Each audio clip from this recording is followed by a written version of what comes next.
Braves storm back in their last at-bat. Last night, it was Omar Infante's turn to be the hero. He lined a 3-2 pitch in the bottom of the 11th, and the Braves earned their 13th walk-off victory.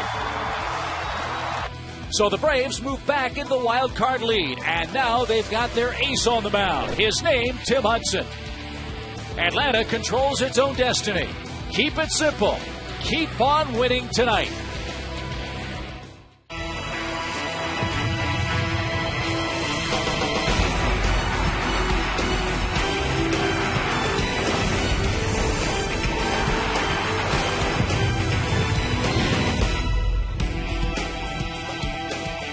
From Atlanta, Georgia, it's time for Braves baseball. Tonight it's game 2 of our 3-game series between the Atlanta Braves and the Florida Marlins. Nice-sized crowd gathering in Turner Field, and all year long, Braves baseball on Sports South, presented by Academy Sports and Outdoors, the right stuff, and the low price. Braves won a thrilling game last night, and for the last 24 hours, a little bit of that postseason pressure is off. But everybody feeling loose, footloose, and fancy-free. Let's see if the Pats can go to work early, middle, and late and give Tim Hudson an advantage in game 2 of the set. Braves move a half game ahead of the Padres in the hunt for the National League wild card.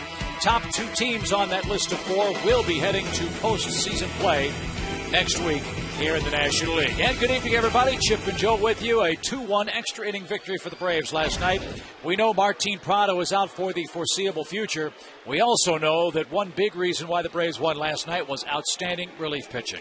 Guys were, from the get-go, really dealing last night. And as a group, they are our Toyota Tundra hardest working players. Last night, Johnny Venters, who had been struggling a little bit, came in, got a strikeout. Billy Wagner worked the 9th inning. He recorded a couple of Ks. Got Dan Ugla there. Peter Moylan's been sharp as a tack his last 5 or 6 outings. He went 1+ inning, finished up then by Mike Dunn, who has really stepped up his game and did a great job striking out the batter he faced last night. They have done a wonderful job. But tonight, short turnaround is right. These 2 guys are going to pitch on short rest for the next 2 days. Tim Hudson, 3 starts. With 3 days rest, he's 2-0, and the team is 3-0 in those 3 starts, and 0-1 in postseason. Derek Lowe, a few more starts on short rest, 7 starts, and he's had good results too. These guys volunteered basically for this. They're ready to go, and hopefully the Braves will be able to score some early runs tonight and make it easier for them. And their opponent will be Anibal Sanchez, who normally is a very tough customer. Sanchez struggling through a 1-3 September for tonight's opponent, the Florida Marlins. Tim Hudson will take the ball for the Atlanta Braves. It's another must-win night for Atlanta. Game 2 of the series, Braves and the Florida Marlins. Back with more before tonight's first pitch from the 10 right after this.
Brought to you in part by your local Ford dealers, by AT&T, and by Geico.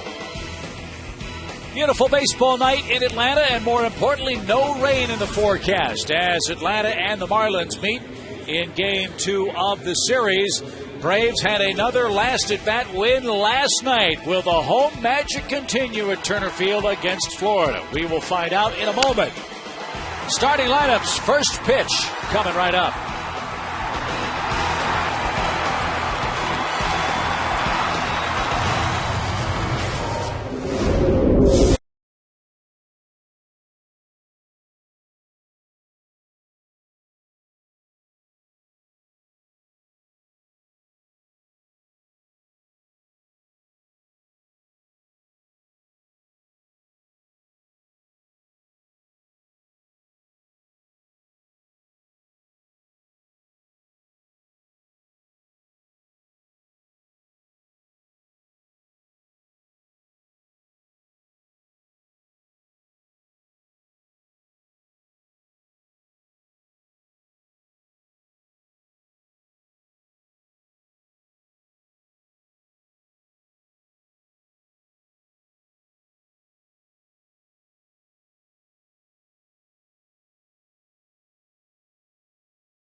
In part by the Georgia Lottery, by Academy Sports and Outdoors, by Airtran Airways, and by the Home Depot. Just about ready for baseball tonight. Good-sized crowd gathering in Atlanta. And our broadcast tonight on Sports South presented in beautiful high definition by H.H. Gregg. Tim Hudson gunning for his 17th win. The Florida Marlins trying to play the role of the spoiler. Nearly pulled that off last night. Hopefully tonight Atlanta can make it 2 straight over the Fighting Fish. Very young lineup for the Marlins. They've used 21 rookies this season. Mike Stanton, one of the more impressive ones we've seen all year long. The young right fielder has 21 home runs, and he didn't get called up from the minor leagues until June. This is Tim Hudson's 33rd start. 35 years old, 6'1", 175. The pitcher of the month in the National League in August, and September's been a different story. 7 homers allowed in those starts. He's also walked a ton of guys, including 6 in his last start against Washington, in which he lost 8-3. Worked into the 6th inning, but gave up 7 hits, 6 runs, again 6 walks, and struck out 3. His 4 keys to success tonight, working on short rest. No walks. Cut down on those walks. He'll lead to shorter innings, which equals a shorter pitch count. And tonight, that's going to be something Bobby Cox and Roger McDowell will keep a close eye on since he's working on short rest. Roger told me, though, Chip, that he did work a couple of days in between starts, just threw lightly, including 2 days ago, getting ready for this start. Brian Runge will have the ball and strike calls tonight. And a good start for Hudson as he works against Emilio Bonifacio.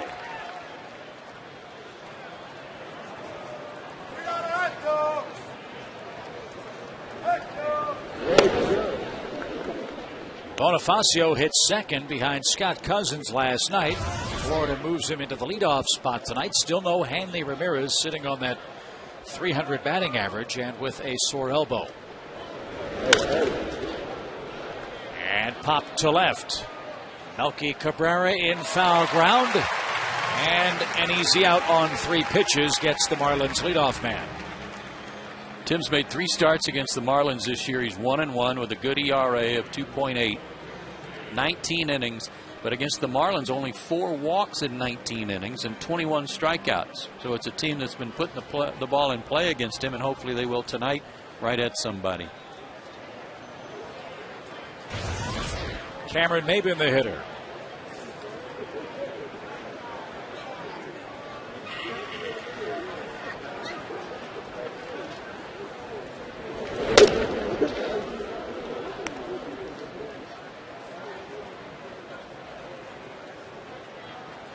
It has been a struggle for the young Marlins outfielder. Maben just 23 years of age.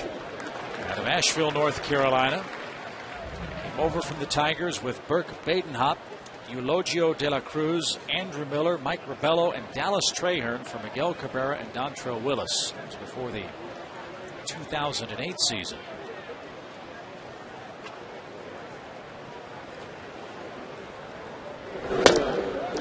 Good sinker there. A couple of them. The struggles this month for Tim come largely from command, but also on his sinker. It's been a little flat. It's been staying on the same plane.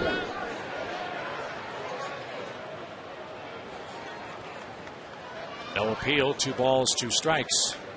Well, not because the Braves didn't ask for it. Brian Runge a little stiff-collared about those things.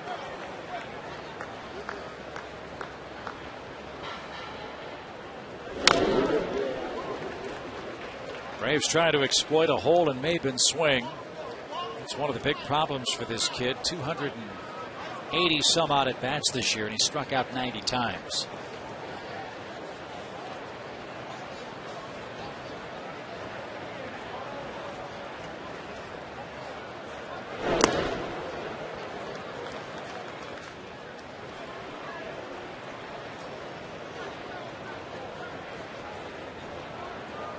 Logan Morrison on deck.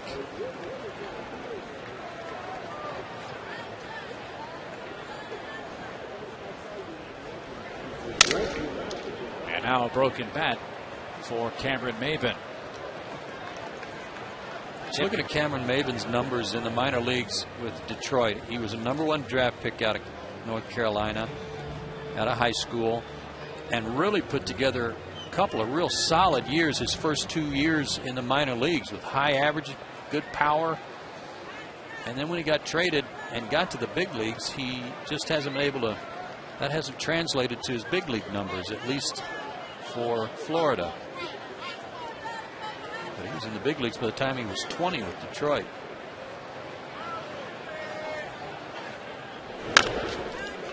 A chopper and a tough play.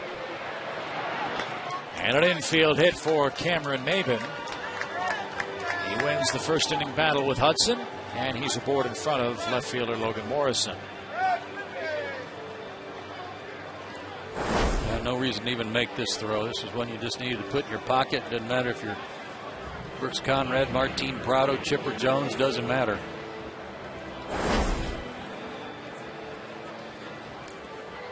So Logan Morrison 0 for 5 last night. Hitting .286 for the season.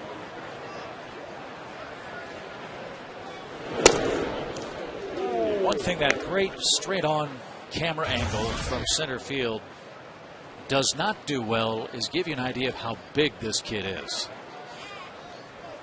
He is Jason Hayward, Derek Lee sized. They've got some size on their young players, that's for sure. Mike Stanton's big too. 6'3", 237 pounds.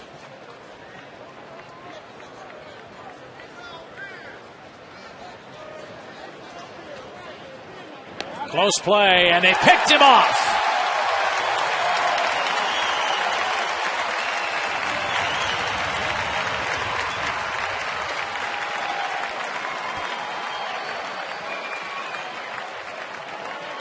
Tim's got some quick feet. That's what allows him to get rid of it so fast. Tag on the back of the arm, and Jerry Lane rings him up. And that was a close one.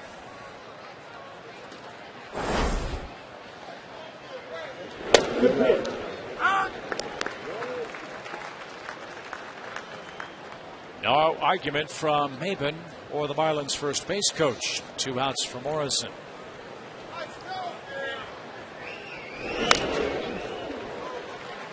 It's Derek Brock coaching at first. Their hitting coach John Malley, who took over for Jim Presley when they made the managerial and coaching overhaul. John Malley was injured the other day moving one of those temporary mounds they used to throw batting practice on. He grabbed it by the handle, lifted it up, and tore the tendon in his bicep. So he's out.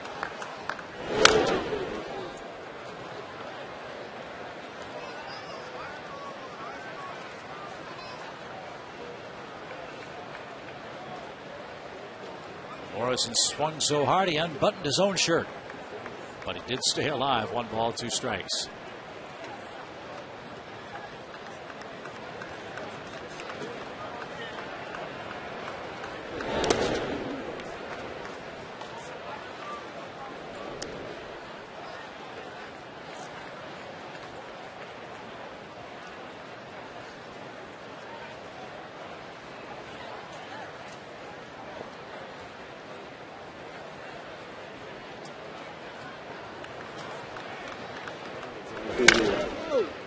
Derek Lee at first, flips to Hudson, and Tim escapes major trouble in the top half of the first inning.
Now the Braves come up 30 games over 500 here at Turner Field. 2 runs, enough to win last night.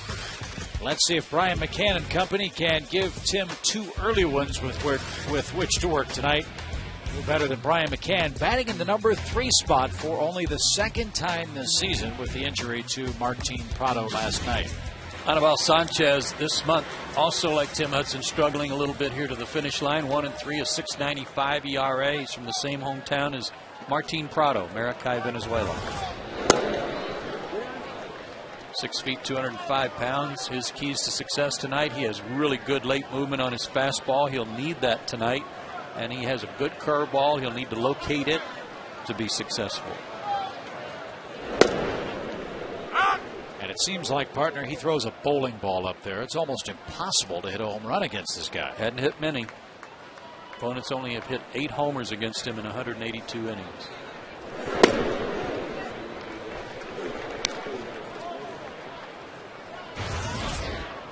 Omar Infante, the game-winning hit last night.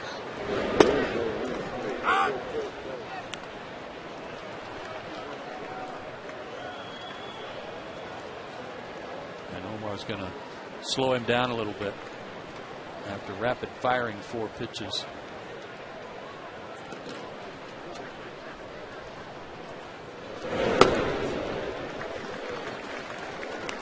4-pitch pitcher, but his successful 1 and 2, number 1 and 2 pitcher is fastball with the movement and his curveball.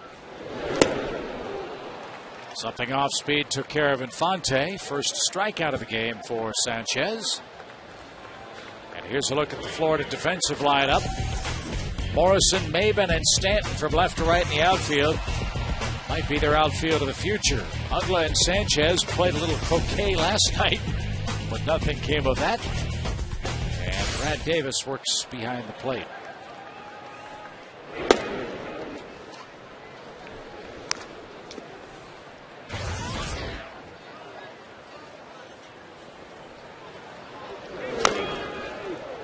A cue shot. Foul ball. Even count.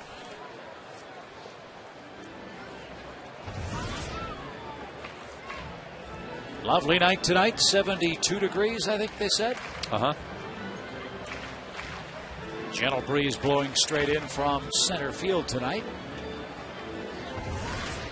And great weather we hope for the rest of this final regular season homestand.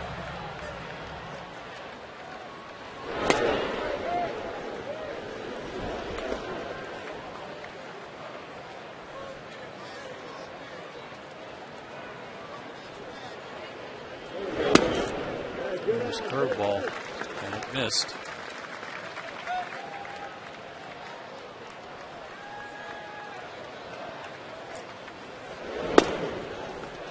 Hayward takes a walk. 87 walks on the season. And he's aboard in front of Brian McCann. Only 67 walks issued by Sanchez and did not walk anyone in his last start. It was a loss to Milwaukee, 12-11. He went 5 1/3 innings, gave up 10 hits and 5 runs, struck out 6.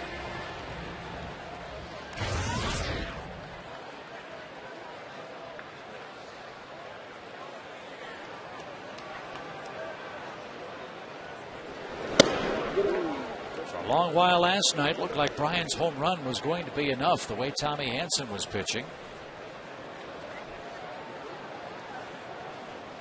We agree. That one gets away from Gabby Sanchez, and Hayward will move up 90 feet.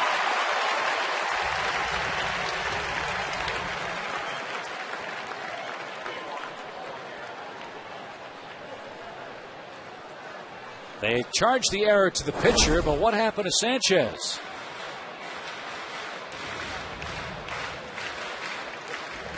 Yeah, it wasn't that bad a throw.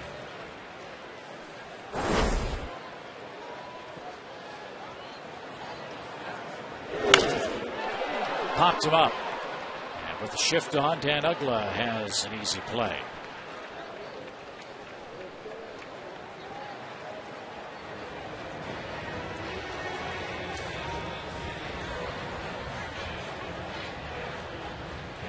Sanchez has made 3 starts against the Braves. Like Tim Hudson, he's 1-1. 18 1/3 innings, though. He's walked 9. Now 10 batters in 18 2/3, make it 19 innings. So a lot of walks against Atlanta. They'll take all the free passes they can get tonight.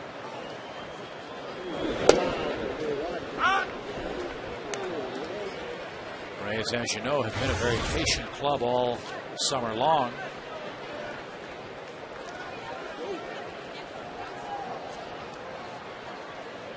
Braves have earned 609 walks, including Hayward's in the first inning this evening.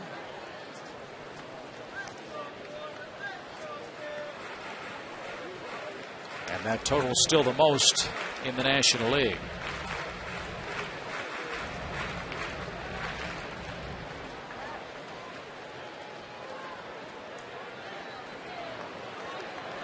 Only the Yankees and Tampa Bay have more in all of baseball.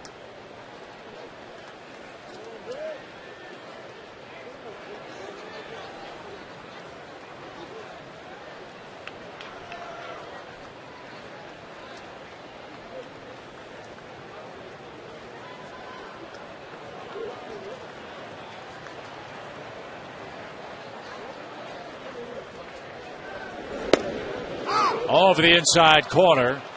And that retires the side. Jason Hayward left stranded at second base. And we're through a scoreless first inning in game 2.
Half of the second inning. Dan Hugla, who loves hitting at Turner Field, will go to work.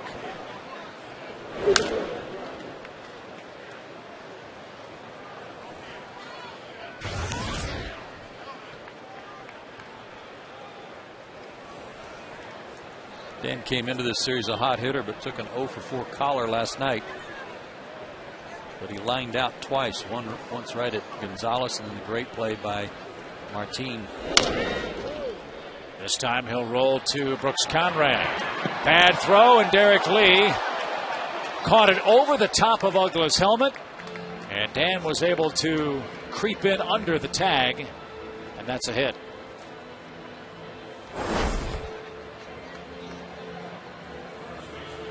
Got to it in fine fashion. But a good call by Jerry Lane as Ugla ducked the tag after it pulled Derek off the bag.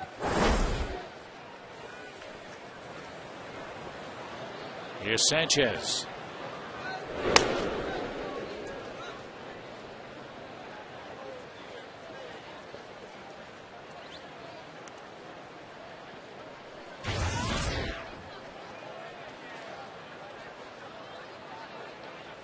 Sanchez struck out swinging twice, grounded out to second twice last night.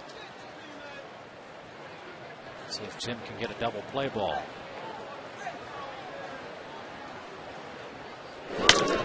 He can. A candy from a baby. 2 out. Good call. Ball even skipped off the side of the mound a little bit, kicked it back over to Alex.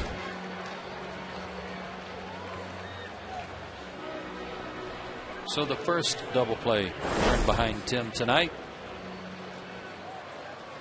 And that's a category that he leads the major leagues in. Sometimes you have a guy that sinks the ball come out and be too strong. They have trouble getting the ball down. I would imagine Joe pitching for Tim on short rest. His arm may be a little more tired than normal, might have a little more sink than normal early in the game. You know, Roger McDowell said he feels like that's a misnomer when it comes to sinker ball pitchers. That everybody thinks that, well, if a guy has worked 3 or 4 days in a row out of the bullpen, for example, and he's a sinker ball pitcher, his arm will be a little tired, so his ball will move better. And he said that's not always the case. It's more about repetition. He said the more you're out there, the more you get a good feel for how the ball should come out of your hand, and that's what's more important. But I was like you, when he was answering that question, I was a little surprised to hear him say that. And Roger speaks from great experience. That was his best pitch in his day. And a 4-pitch walk puts Tracy aboard with 2 outs.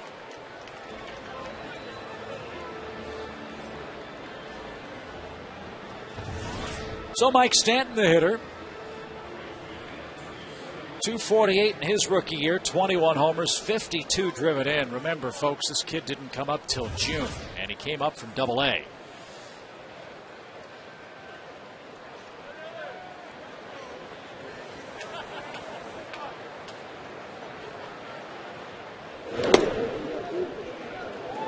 He has 115 strikeouts and 335 at bats. That's obviously a lot, but he's cut down on them lately.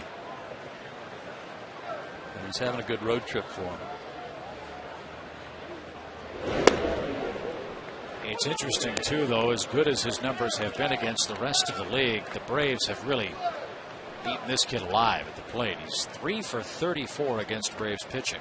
Well, there's a ton of strikeouts in there, and Tim's thrown him a couple of breaking balls because he'd swing at anything spinning before. And by spinning, I'm talking about slider, curveball, whatever. It didn't matter. He was hacking at it. Yeah, 16 strikeouts in that period. And now all of a sudden he's laying off those pitches.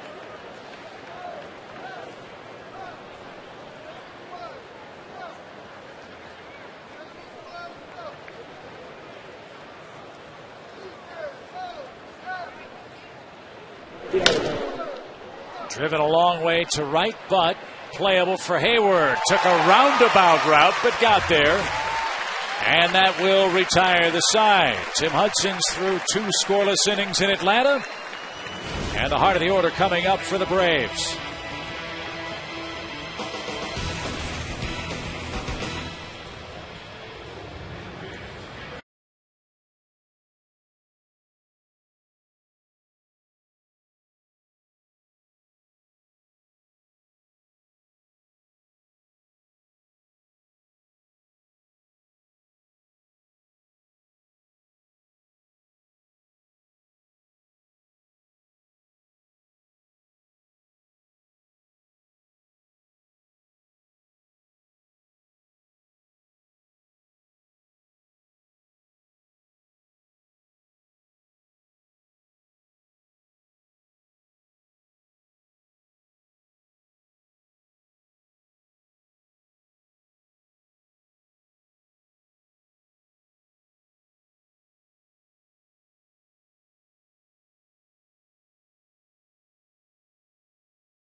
Bobby Cox, and on Saturday, a celebration like no other. You've got to see the historic on-field tribute to Bobby live from Turner Field before they take on the Phillies.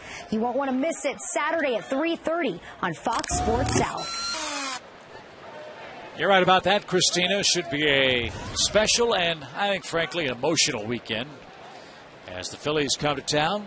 Final 3 for Bobby Cox in regular season play, but Braves keep winning. Regular season won't be the last we'll see Bobby Cox in 2010.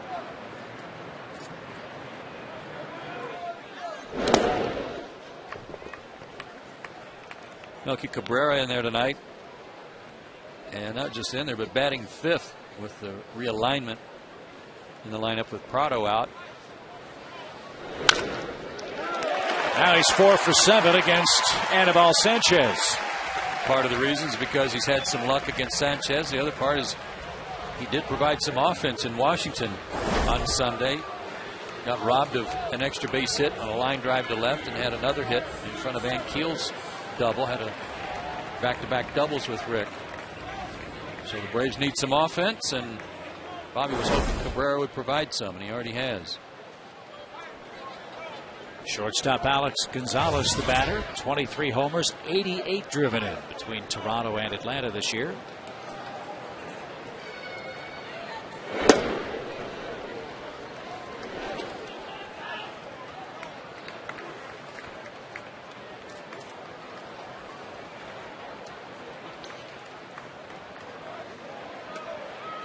Alex, a key sacrifice in the 11th inning last night. That led to the game-winning run. And it was almost, well, it was a year between sacrifices for Alex. And for a club, Joe, that we've talked about at times struggling to do little things consistently enough to win, Alex made a good bunt. Sure did. Beauty. Everybody's got to do what they got to do to win these games. Can't worry about hurt feelings now or being insulted when you're asked to do something you don't normally do if it means doing the little things to help win games.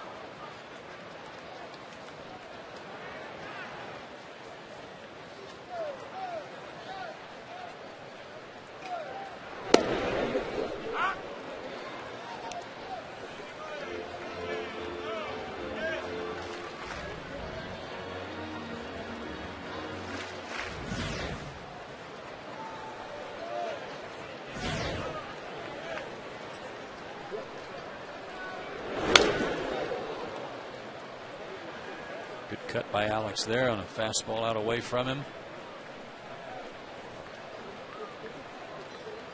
A good swing on it, just under it a little bit. So from 3-0 now to 3-2. Alex strikes out a lot, but still 3-2. Why not move the runner and see if something good comes of it? Rays broke out a hit and run early in the game last night. Break it out again, but this time it'll be a line drive double play as Bonifacio applies the tag.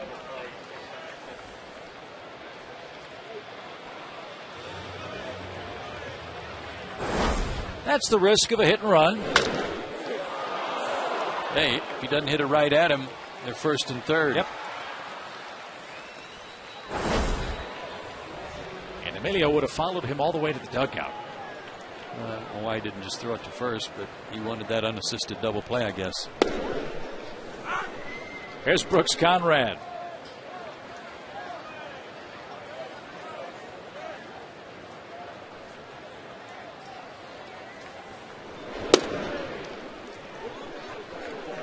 And if you missed the news last night, Martin Prado left the ball game after swinging the bat, but injured his hip in the field for the Braves.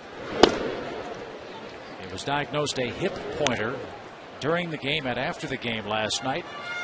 Martin was supposed to have an MRI here in Atlanta around 4:30 or so. Braves media relations staff was hopeful of having an announcement on the exact nature of the injury and how severe it was, and consequently how long Martin would be out.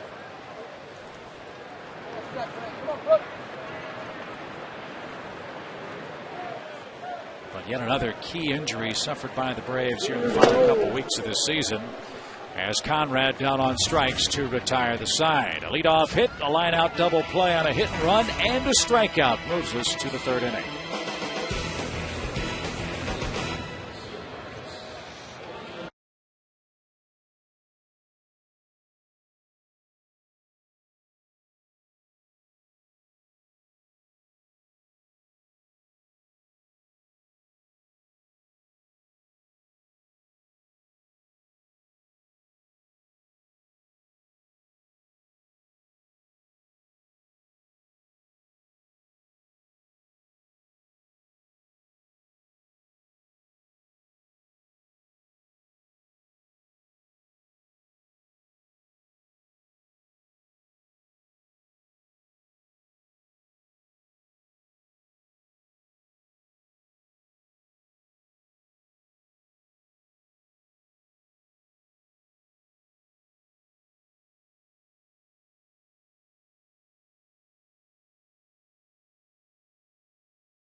TNT U-verse trivia question. Joe's been on a roll. He's red hot. Who was the last Braves pitcher to win 17 games in a season? Does that mean 17 or more, or just 17? So 17 and beyond.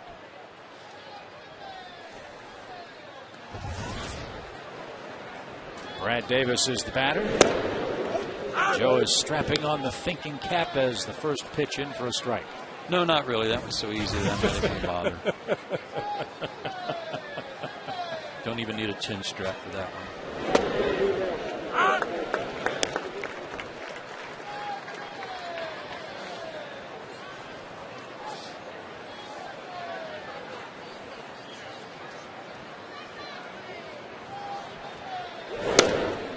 A little low to Davis. 1 ball, 2 strikes. Marlins catching core hasn't hit much, but I thought they did a heck of a job defensively in the game last night. With Davis and then Chris Hatcher late.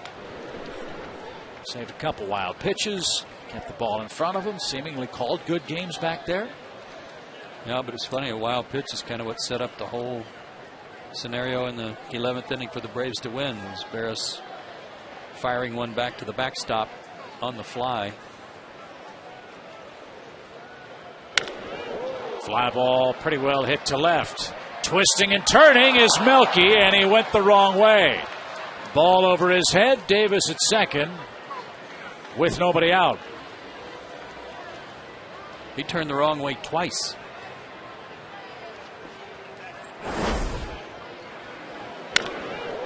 Turned the wrong way here, but if he'd just stayed that way, he'd have been fine. He tried to correct, and he overcorrected by turning back to his left.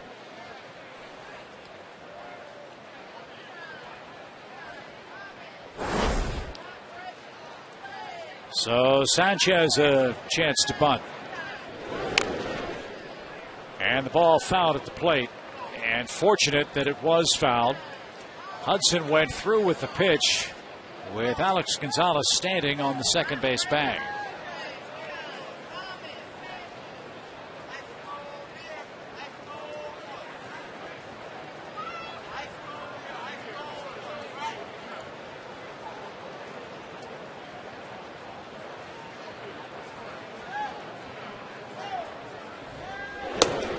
Snap throw back. That was a terrific throw by Brian McCann.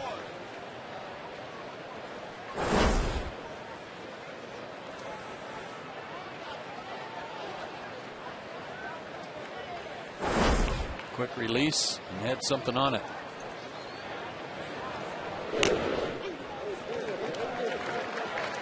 Davis at second base now has 22 hits in the big leagues, and half of them for extra bases. So he may only be hitting in the 220s, but he's doing some damage.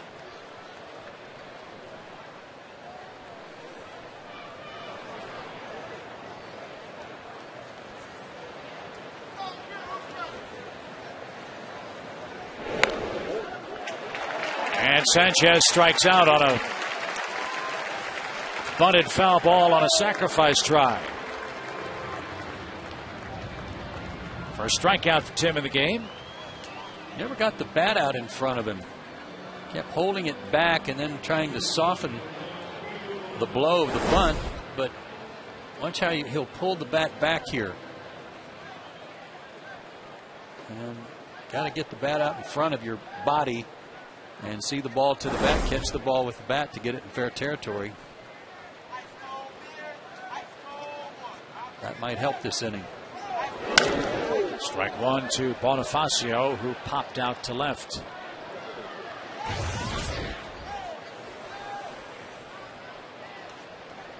Outfielders have to be aware that it's a catcher running.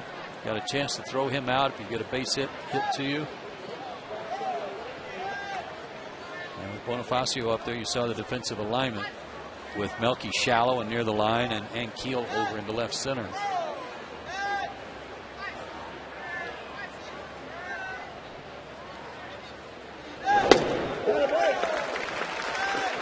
That break hard.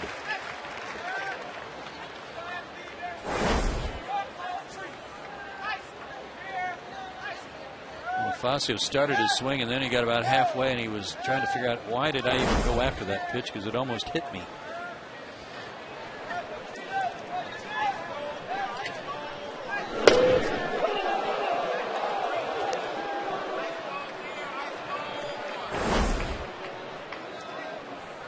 Tried it again. Cutter. Just missed.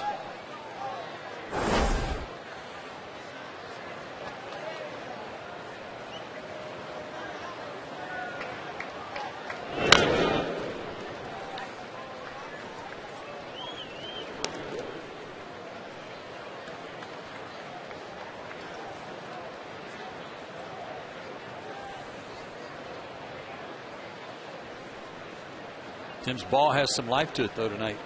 Chip, he's throwing that cutter, and it's cutting. It's got some good velocity on it. His sinker's moving. All good signs.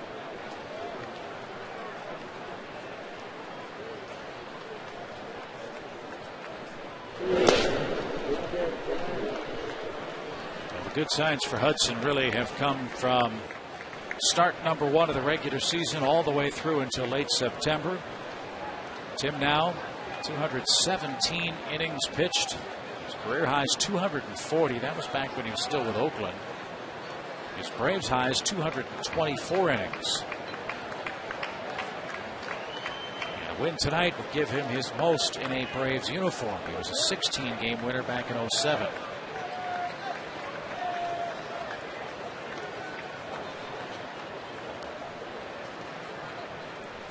And this is the most innings he's thrown since 2007. His combined total for 08 and 09 because of the injury was 184 innings combined.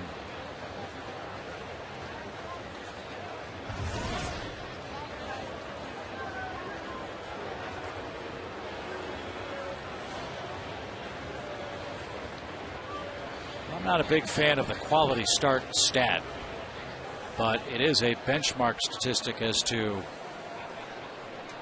what kind of work a man has turned in. And as you see, Hudson, 24 quality starts in the first 32 he's made this year. And now a 2-2 pitch. And that's chopped slowly out towards short. Alex fakes, thinks about a throw back to third. And the Marlins have a couple of infield hits. In fact, 3 of them so far in this game. Tim had thoughts of going after that ball and then decided against it to let Alex have a chance at it. But I think he wishes he had gotten after it a little quicker the way it died right after it got past him. I'm looking at it again. I'm not sure he could have gotten to it even had he gone with his first instinct. Tough guy to double up here, though, and Maben as fast as he is. Infield's going to play back, though, for 2.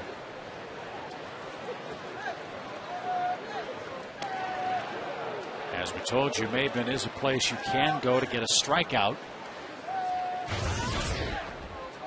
So let's see what's in the offing in the third. Runners at the corners for the Marlins. Their first chance to score.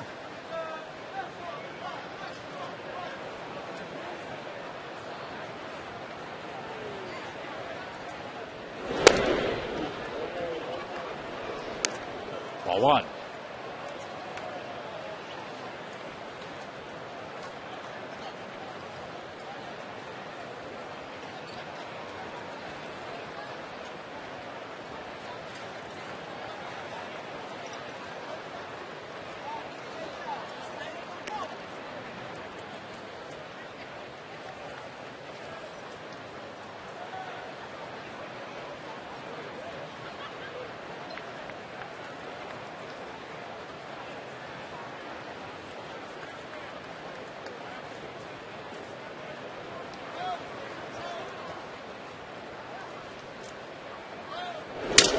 Broken bat.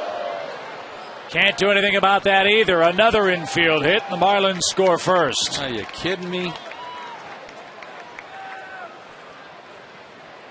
2 infield hits for Maben, 4 infield hits for the Marlins in the game, and Davis scores to make it 1-0 Marlins. And up to this point, all the infield hits and broken bat hits didn't matter much. and they still wouldn't have mattered if Melky hadn't gotten turned around in left field. But that play comes home to roost as Davis scores. The remains of the bat went farther than the baseball did. And now Morrison, the batter. And he's got some big time sock. Hit his first big league homer, you might recall, against the Braves on August 27th. He has 2 for the season.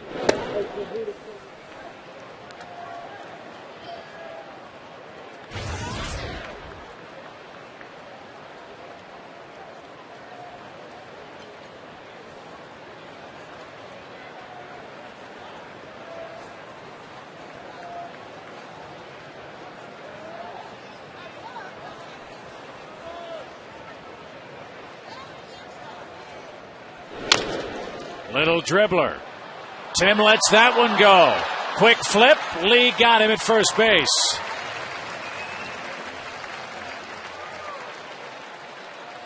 Some last minute communication saved a bases loaded situation in the third.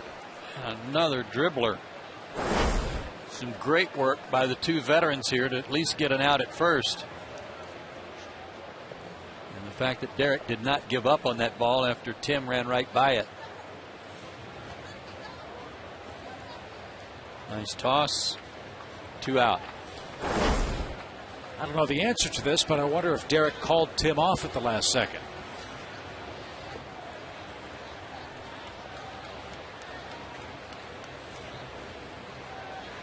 First base open with Ugla here. And Gabby Sanchez on deck. Obviously you walk Ugla, then you got to throw strikes because there's no place to put Sanchez. But let's see how the Braves play it. I just have a feeling they're not going to give this guy much to hit.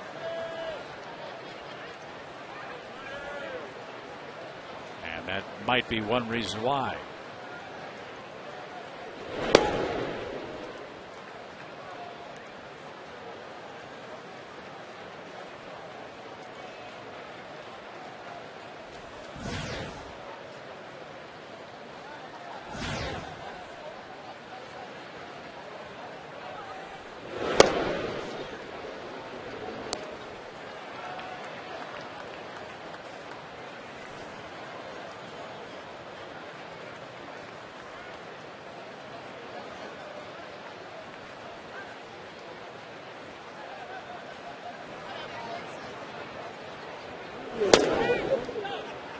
Go ahead and walk him now. Let's see.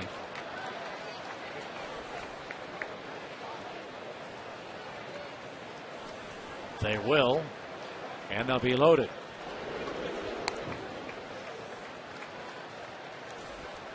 Sack and walk of the game for Hudson. He walked 6 last time out against the Nationals, believe it or not. And here is Gabby Sanchez. He was doubled up in inning number 2. Yeah, ground ball. Maybe he'll hit another ground ball for you. He's just 2 for 11 in his career against Tim.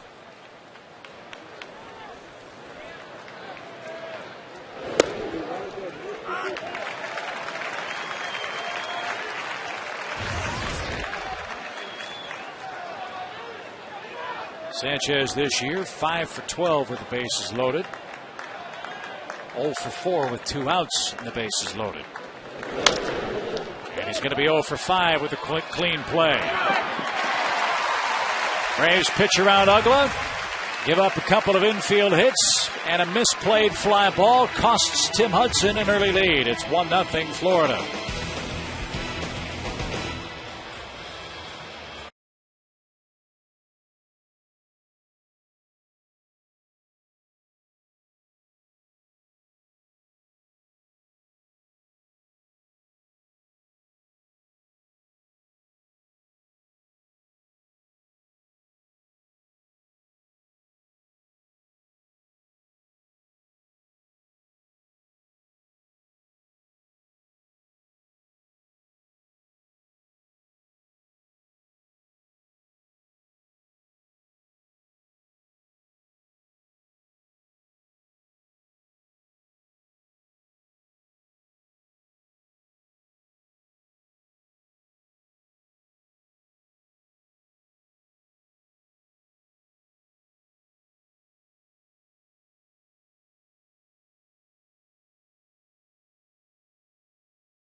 In Atlanta, Florida has scored first.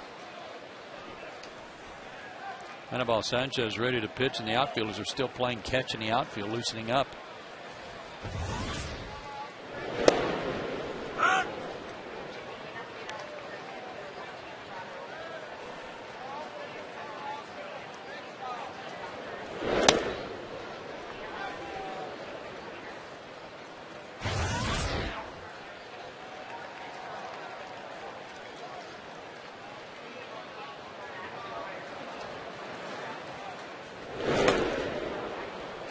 One ball, two strikes. Wow. Getting an update on Martin. Not good.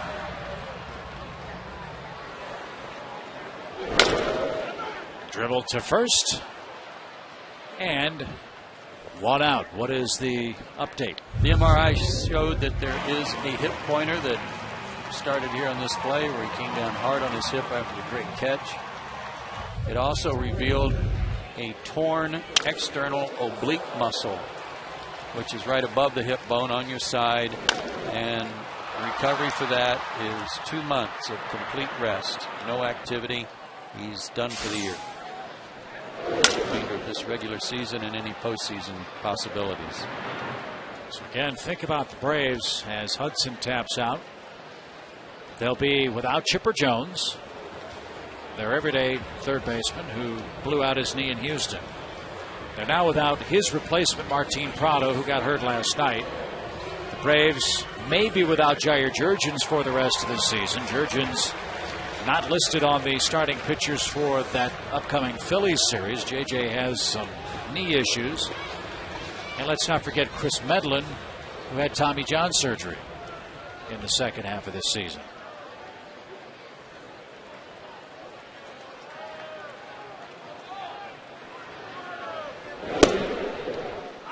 And for Martin, who led the team in hits and doubles and runs, 307 career average, a career high, 307 average for the year and a career high in homers. That's a big blow.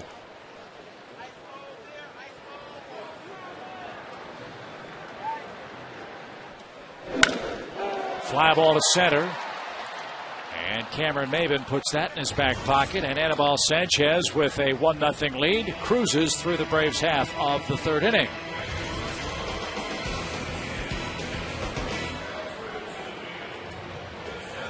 How many pitches last inning for Tim?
And the Marlins coming right back at Tim Hudson with Chad Tracy, Mike Stanton, and Brad Davis.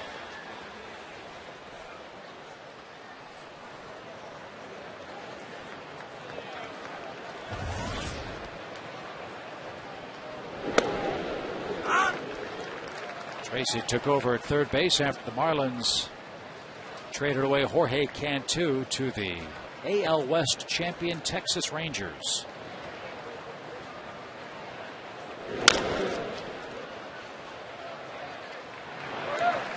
And one man down. Very important game, quite obviously, for the Braves. A half game ahead of the Padres. Here's what's on tap in the National League playoff race. First, the standings. Giants, Braves, Padres, Rockies, all still mathematically alive. The top two teams on that list will go to postseason play. Ryan Dempster for the Cubs. Matt Latos, who's been struggling lately, pitches for San Diego. And the Giants finish the regular season at home.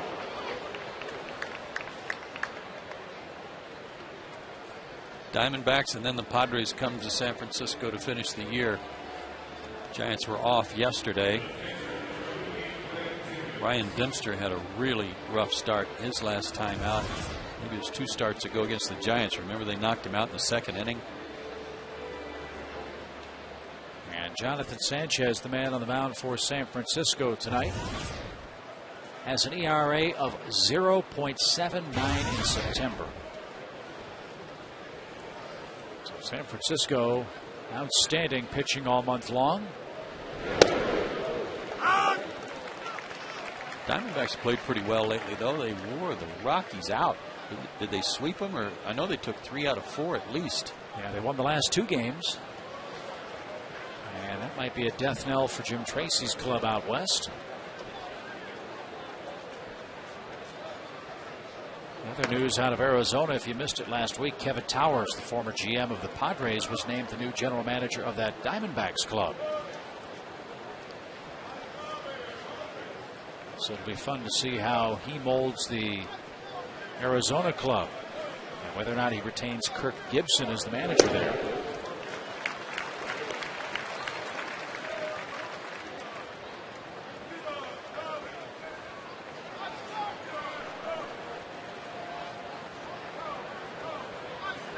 That start against the Giants, Dempster gave up 7 hits and 9 runs in an inning and 2/3. Uribe hit 2 homers in the 2nd inning.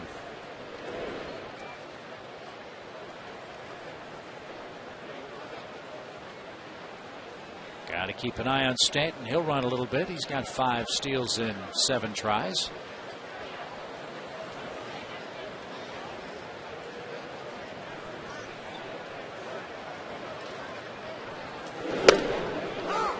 And that's over the outside corner to retire Davis.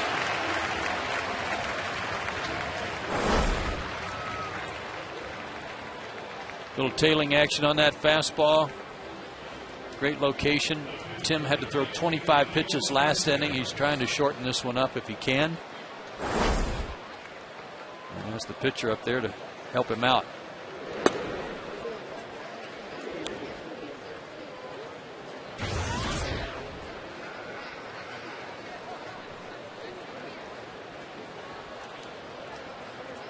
Sanchez couldn't get a bunt down in the 3rd. He'll be swinging away with 2 outs.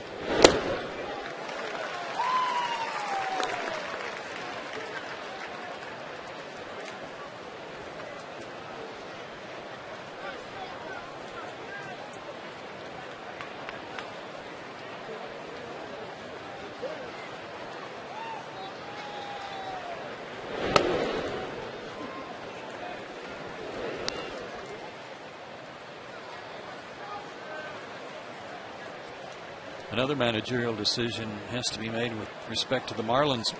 Edwin Rodriguez, too, whether or not he will be back.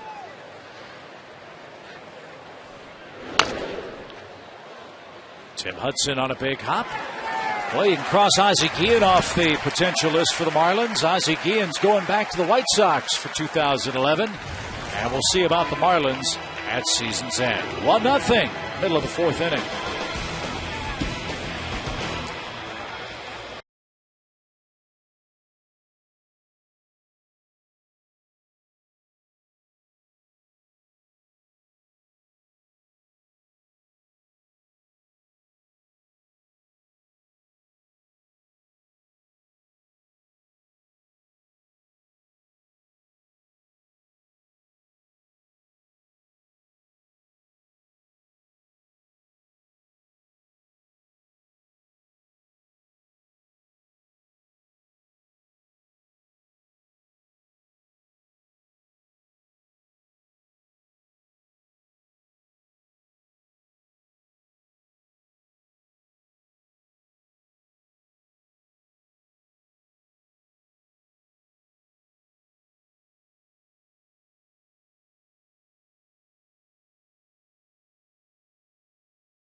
for the Braves. They've scored a grand total of 16 runs in their last 7 games.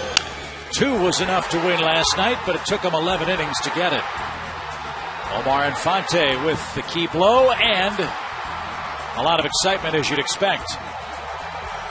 You know what I thought about today when I watched the replay of that was how a lot of fans think the players these days don't have a lot of passion, that they're in it for the money, and because they make a lot of money, maybe sometimes failures, even successes, don't mean a whole lot to them.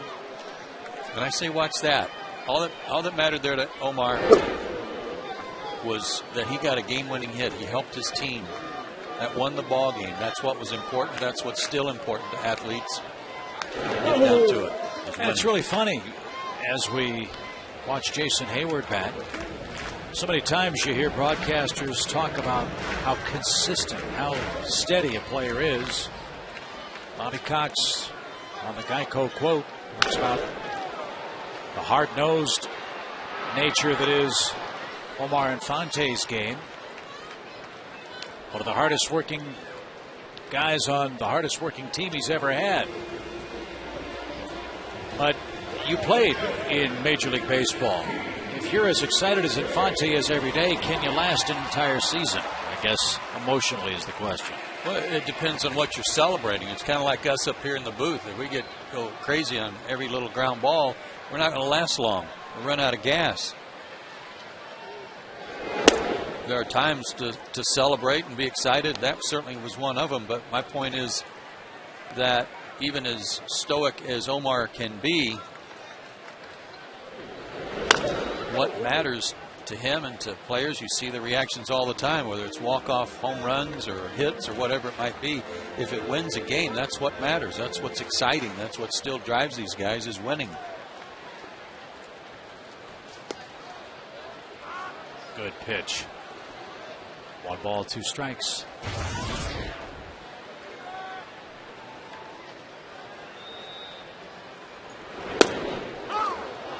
Brian didn't like that call. But Brian Runge rings him up. Well, he's got a very demonstrative strike call. Bobby Cox not sure. Even he says, wow, and perhaps with good reason. Yeah. And Brian's a good umpire, but he does like ringing you up. He's definitely a pitcher's umpire. He likes showing you that strikeout call. And Derek Lee just got quick pitched.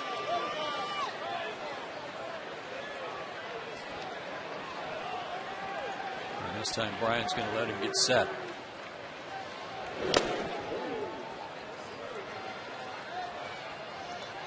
Last time we saw Florida in Miami, last time we saw them here, and last night we commented on how quickly their starters like to work.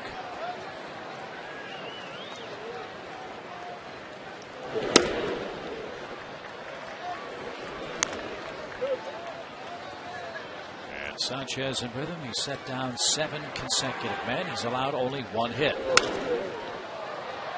He shook off about 5 signs before the last pitch.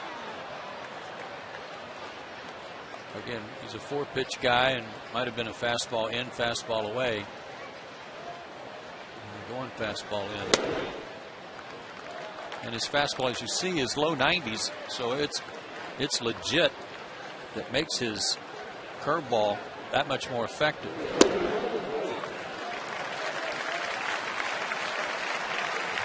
2-out walk. We invite you to join us at Turner Field here tomorrow afternoon and then again this weekend. The final regular season games. The Phillies are in town. Tickets are available for all 3 of this weekend's final regular season home games. Got the big Bobby Cox celebration on Saturday afternoon. The big REO concert after the regular season finale on Sunday. So come on out as Sanchez retires Melky Cabrera. And the Braves in the 4th inning. Atlanta, 1 hit. Marlins, 1 run. And so far, that's enough.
1-0. Back-to-back infield hits in the third inning. Scored Brad Davis, who doubled on a fly ball to left that Melky turned the wrong way not once, but twice.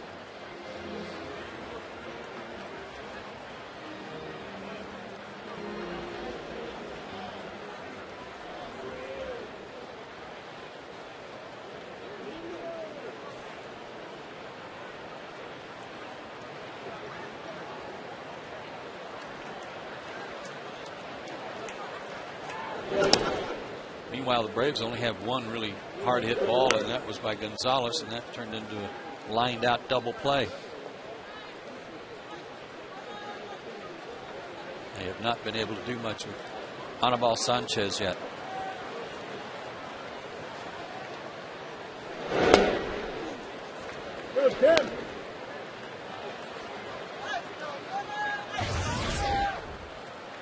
Tim's doing a good job of keeping the ball down. Again, good movement. Ought to be a scoreless game. And his next pitch will be his 70th.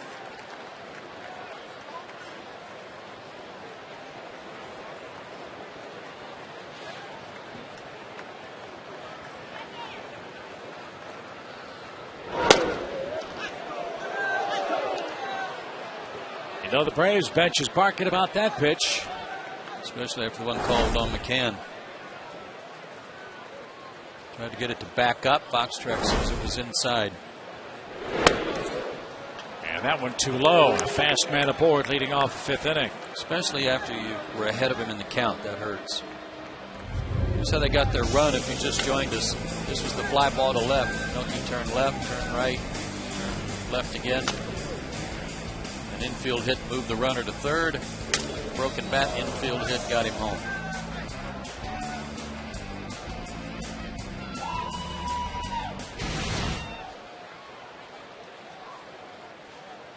Let's see what Bonifacio does. He's 10 for 10 in steals.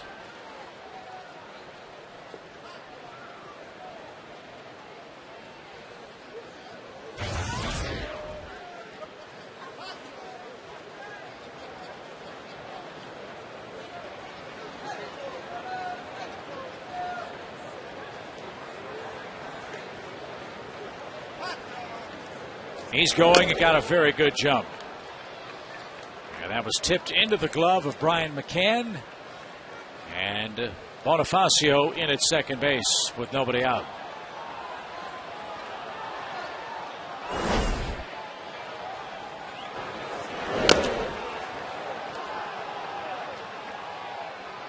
I'm not sure that Brian was able to get a good grip on that baseball.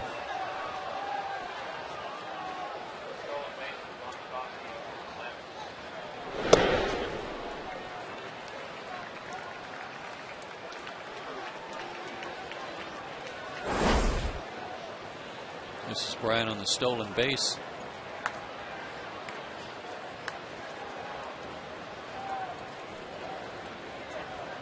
Like he had it in his hand okay, but I'm not sure he had a good grip on it. He might have cut it loose.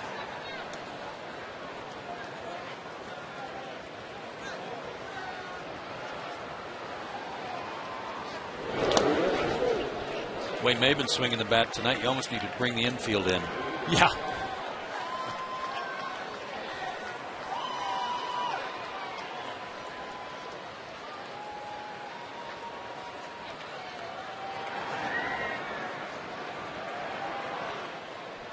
Between that and the struggles with the Braves offense, it's a very big run out at second base with nobody out. 1 ball, 2 strikes.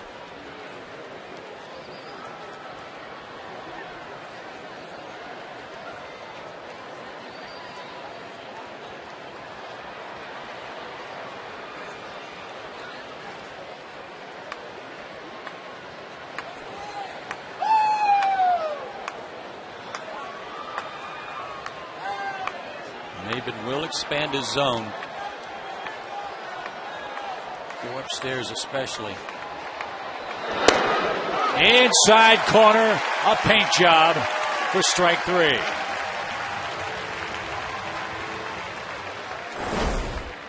Tim may have gotten that call that didn't go his way back, and he certainly did. And he just missed to Bonifacio. Was off the plate there to Maben, but he got the call anyway.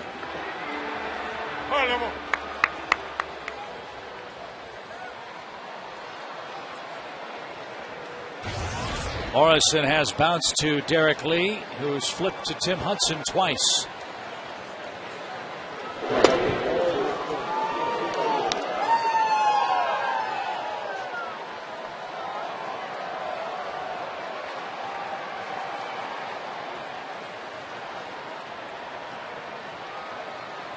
Morrison was not a high draft pick by the Fish, a 22nd rounder 5 years ago.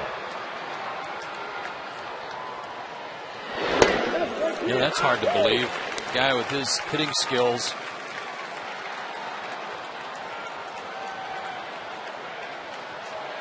Especially, and his size to go with it. Out of North Shore High School in Louisiana, went to Maple Woods Community College in Kansas City. That's where Albert Pujols once played. Must be something about coming out of that school that scouts aren't just all that impressed with. Albert was what, an 11th round pick? I thought 14th, but it wasn't a first rounder. Far from it. And like Pujols, Morrison's natural position is first base. But you recall when Pujols came up, he too had to find a spot elsewhere in the Cardinal lineup because they had a guy by the name of Mark McGwire. I thought Pujols was playing some shortstop in college, which is hard to believe.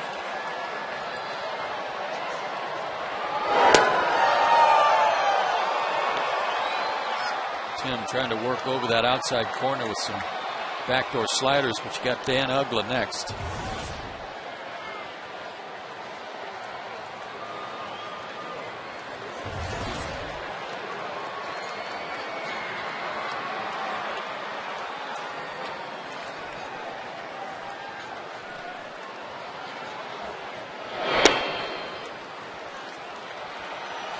Two walks in the inning.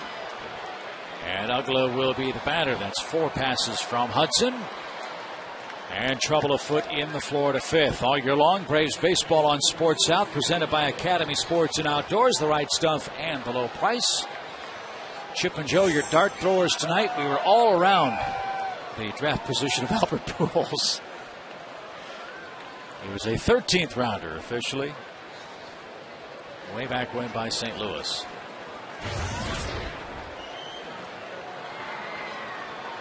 Ugla sitting on 99 RBIs. He's never knocked in 100.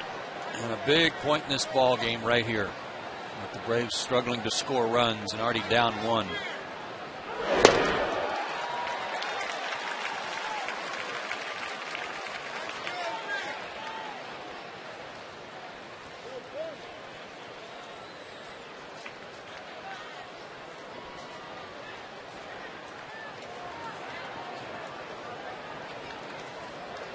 Ugla's hit into 9 double plays. Braves have turned 1 behind Hudson already tonight.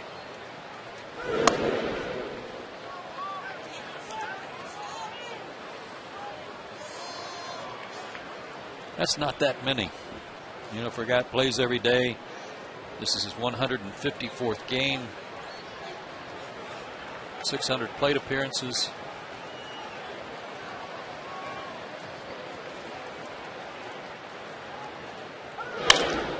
Fly ball, that might be trouble. Hayward tracks it down, what a play.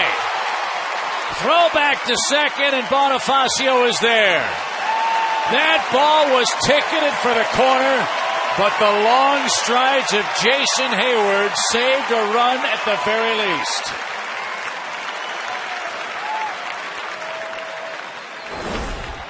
That's a difference maker type play. Ugla doesn't go to right field that often, but he does here and with some authority, and Jason, who was playing him over in right center, tracked it down. Big time play for Atlanta. Now Tim and out away from a momentum swing in this 5th inning. Sanchez has hit it to short twice. The last time with the bases loaded for the Marlins in the 3rd.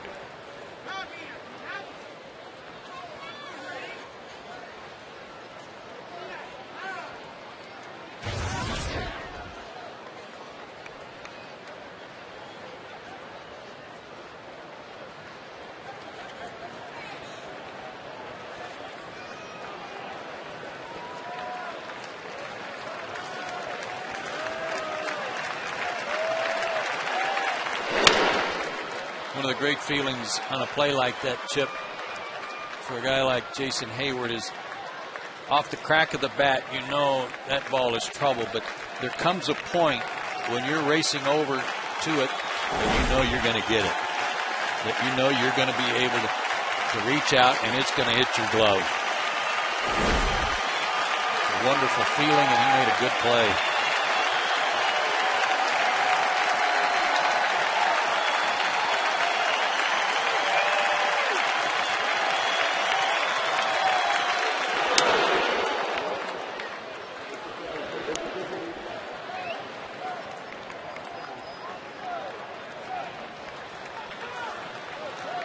Ryan caught that ball awkwardly. Checks the webbing now with a 1-2 count to Gabby Sanchez.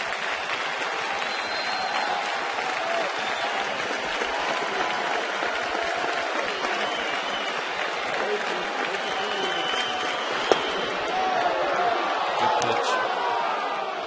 Not necessarily a strike, just a good pitch. Good try, and Sanchez hawk-eyed that one by laying off.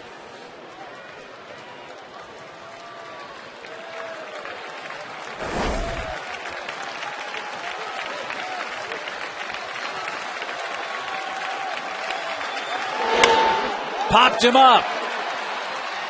Jason's got it measured. And Tim Hudson pitches out of more trouble in the 5th inning. Chop House is roaring. Alex Gonzalez leads off the 5th, down a run.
.com and check out our brand new special section dedicated just to Bobby.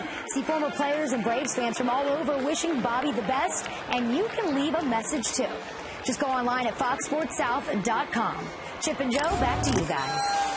Hi, Christina. I'm logged on right now, and the message I sent to Bobby was, let's get a couple of runs here in the 5th inning for Tim Hudson. That would be a good start. Did you Twitter or Facebook? What'd you do? I don't know. I just went to foxsportssouth.com. Okay. And I think I Twittered. Did you do a lot of that? Twittering? I don't know. Yes. No. Big on Facebook, though. That's. Are you? Oh. That's huge. You got a Facebook page yet? I have one that was set up by the Fox folks last year. Mm-hmm. 2 balls, 2 strikes. Do I participate? That was my next question. No. No. I'm just not a... Tapped back to the mound. Good play. And One out. I save energy by not doing that. Well, I tell you what a great segue. Because now it's time for a money and energy saving bright idea from Georgia Power. When you are not Facebooking, make sure you purchase Energy Star appliances because they use 10 to 50% less energy than standard appliances. Go to GeorgiaPower.com for more energy saving tips. Georgia Power is a Southern company. Laser Baker did that. Just put in a new hot tub out on the deck with an Energy Star label.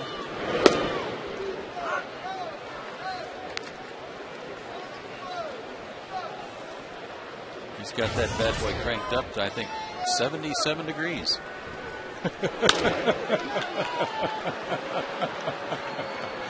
Conrad is out at first. And 2 out. Rick Ankiel, the batter. You can only sit on one side of the hot tub, though, because that Evinrude that's sitting in there that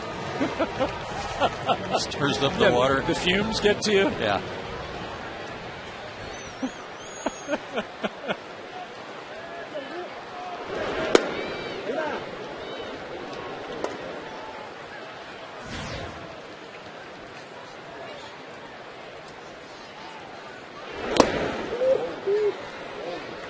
Braves have 1 hit. That's all so far. Also only hit 1 ball to the outfield, and that was the line drive to center by Infante.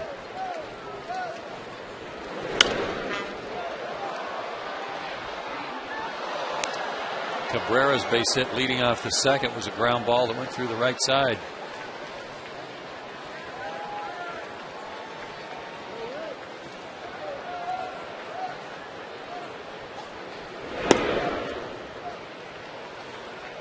Sanchez has thrown a no-hitter in his career. Do you remember who that was against? Arizona, September 6th, 2006. His 13th major league start.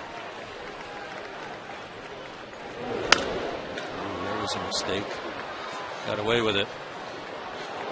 Really, this guy's story has been injuries. He just has not really been able to stay healthy the last couple of years. This career year in wins, starts, innings pitched, and strikeouts. Yeah, how about this with respect to the innings pitched? His last 3 seasons, 07, 08, 09, a total of 157 innings. He's thrown 182 this year coming into this game. That one's bounced off the plate. Tracy's got to wait and had no chance.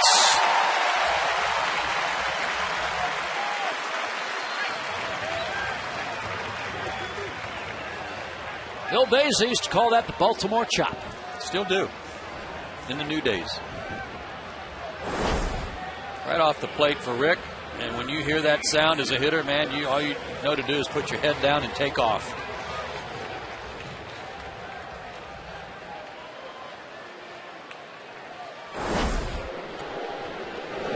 Braves will clear the pitcher, Tim Hudson, now in the 5th inning.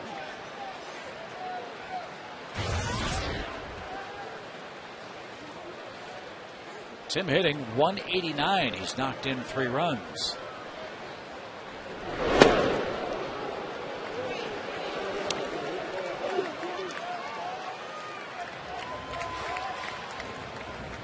$14 hits on the year. How about a gapper here?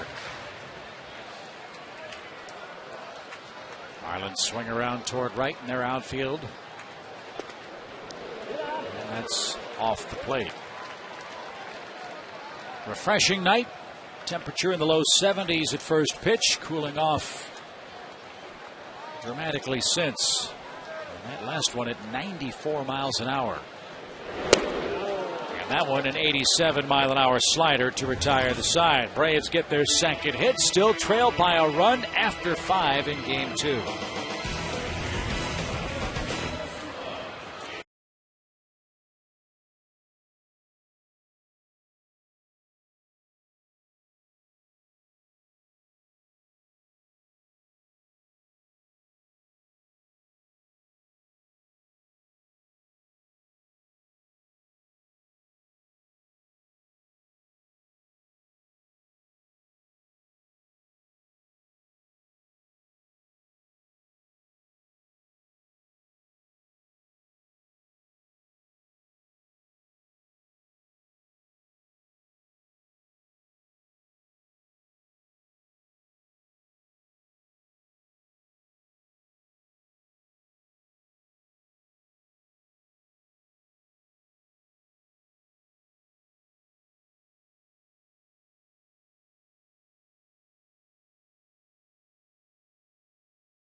1-0 Florida, 6th inning now.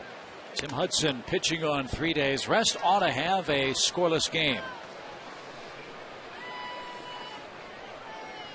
But as we've said this entire month, got to turn the page. Let's see if he can hold him down and let the top of the order go to work. That's a good start. Tracy's 0 for 2. Back to our AT&T Uverse trivia question. Tim Hudson sitting on 16 wins, trying to win for the 17th time. The question was, name the last Braves pitcher with 17 or more wins. You know, I really didn't know. I just been smart aleck while ago, and I said it was easy. But I'm actually going to go Tim Hudson. Russ Ortiz, wow.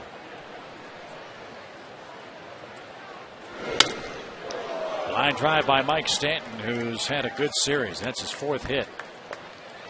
Well, Russ Ortiz, one of those names that I'm sure Braves fans would overlook when they think about the great pitching that Bobby Cox has had the good fortune to manage in his career here in Atlanta. Great article by Jason Stark about the career of Bobby Cox today. During Bobby's 14-year division championship run and beyond, Braves had 8 different men on the pitching staff lead the league in ERA, had 8 different starters lead the team in wins, and had 42 different guys save at least one game in that stretch. And Ortiz, with 21 wins, probably one of those. I'm in with him on the stats about the pitchers and leaders and all that stuff, except for the saves, because there's just a lot of guys that can come in for one game to help out, even in a blowout game, and pick up a save. So I think that sounds, I mean, it sounds exaggerated, because in a way it is. There hadn't been 42 closers. Right. Well, he's had 9 different guys lead the team in saves. There you go. That's good.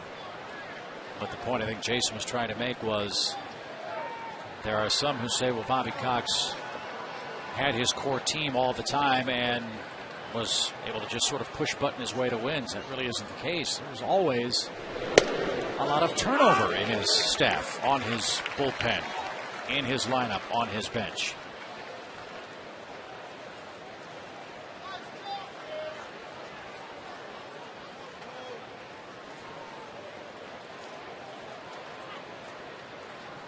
So if you didn't get a chance to see Jason's article, give it a read. It was, as always, very, very well done. As was that sequence to Brad Davis by Tim Hudson. And speaking of Bobby Cox, the great Bobby Cox commemorative program is on sale during this homestand. It's on sale at the Braves Clubhouse store at CNN Center or online at Braves.com. The collectible issue will only be available through the end of this season and through this special offer. Visit us at Braves.com, here at Turner Field, or the Braves Clubhouse store in CNN Center today.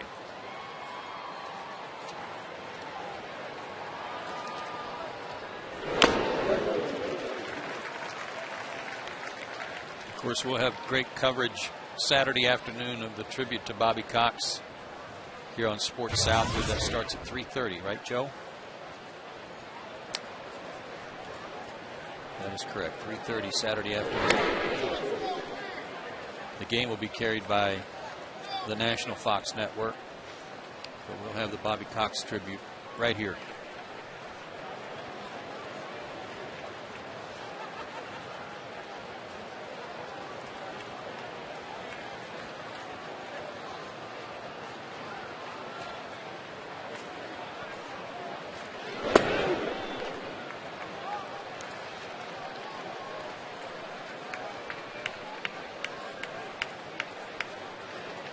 Marlins have already left 7 men on base, not counting Stanton at first right now. So Tim's done a great job of limiting the damage. Needs to make a good pitch here to Sanchez. 3-1 though. And the Braves need to get some men on base just to leave them.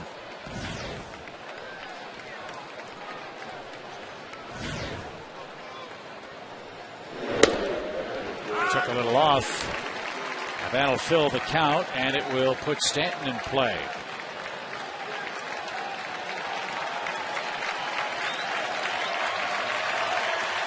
There he goes. And a bouncing ball right side. Third hop, and the inning is over. The top of the Braves order has got to ignite the offense. It's a 1-0 Florida game.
Time now for the Coors Light Freeze Cam. Boy, and a shot to right off the bat of Dan Uggla back in the 5th inning with runners aboard. This looked like trouble, but Jason Hayward flagged it down.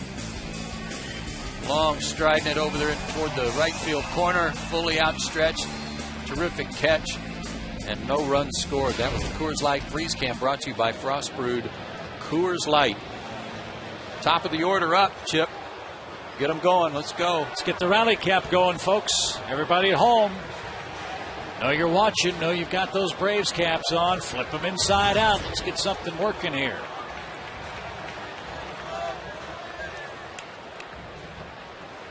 And it worked last night for Bobby Cox. He shifts his spot in the dugout down the first base line.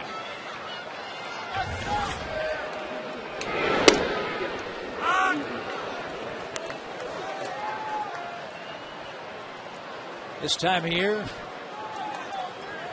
not afraid to admit you're superstitious if it works. Tim Hudson was getting a lot of handshakes when he came back in the dugout. He's thrown 100 pitches, so his night might be over. Craig Kimbrell is warming up in the bullpen. Broken bat, but foul. And 1-2. Might wonder why you take Tim out after 100 pitches, short rest. Well, the latter part of that's the reason. Number one, Tim pitching on 3 days rest. Number two, he is scheduled to pitch the final game of the regular season. And the way the Braves and Padres and Giants are all stacked up, that could be an incredibly important start for him. Absolutely. Bullpen's been outstanding. No reason not to thank Tim for his good work tonight. Turn it over to the pen.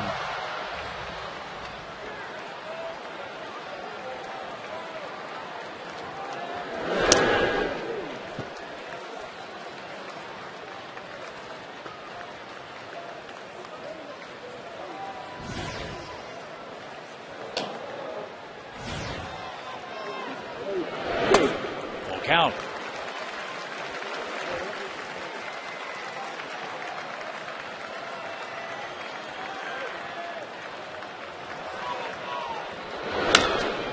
Tracy at third. Hardly had to move. 1 out. On the Georgia Lottery, hitting the jackpot. Both of these teams have hit the jackpot when it comes to Rookie of the Year candidates. Everybody in Atlanta knows, of course, about Jason Hayward, the year he's had. Gabby Sanchez has had a tremendous year for the Marlins. 19 homers, 83 RBIs, and Mike Stanton, who's done all that damage, as Chip told you, since the beginning of June. But Buster Posey stuck his nose in the middle of that deal, too. And he's played really well since taking over as the everyday catcher for the Giants. Got to say, you've shown remarkable restraint on the telestrator as we head to the final week on that Rookie of the Year list. You haven't crossed anybody off that list in a while. Anybody you want to eliminate from consideration? Sounds like you want me to eliminate somebody. I'm just asking. You're the expert. I'm just asking. You're pushing me right over the edge over here is what you're doing. Doing it since day one, haven't I? Yeah. Well. So, Mike, nothing personal. However, he's going to be a beast in this league. The other guys' numbers are better. They don't have as many home runs, but their numbers are overall better.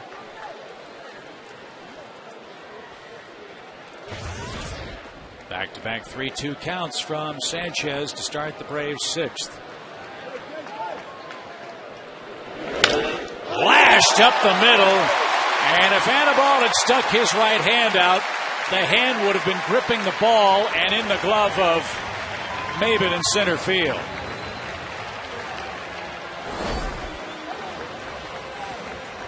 He thought about it. Good thing he pulled it back. Got something going with one out. Got some speed at first. Got Mack and B. Lee due up next.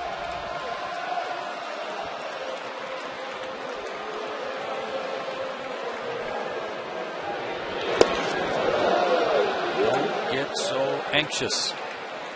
Guy's gone to 3-2 counts on each of the first two hitters this inning. He might be getting a little tired.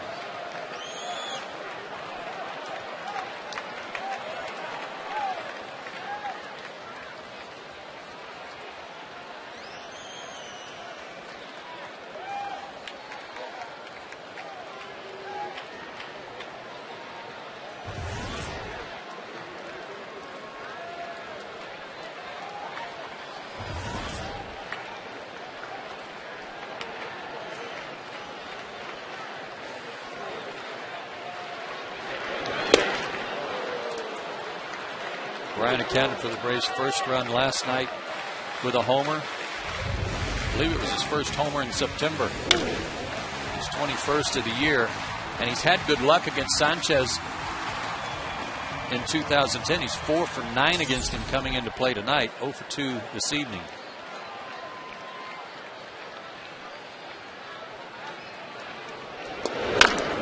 Ground ball, Ugla to second.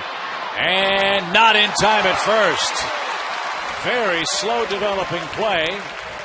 But Ugla cuts down the lead runner in Hayward. McCann at first with 2 outs. Because Ugla had to go to his left and make a long throw back to second. This was a slow developing play, and then the short hop to first. But because McCann was running, Ugla knew he might have time to get it done. Ryan's busting it down the line and just beat the throw. Let's see if that makes a difference in this inning. Eric Lee swung at the first pitch. He has struck out and he has walked.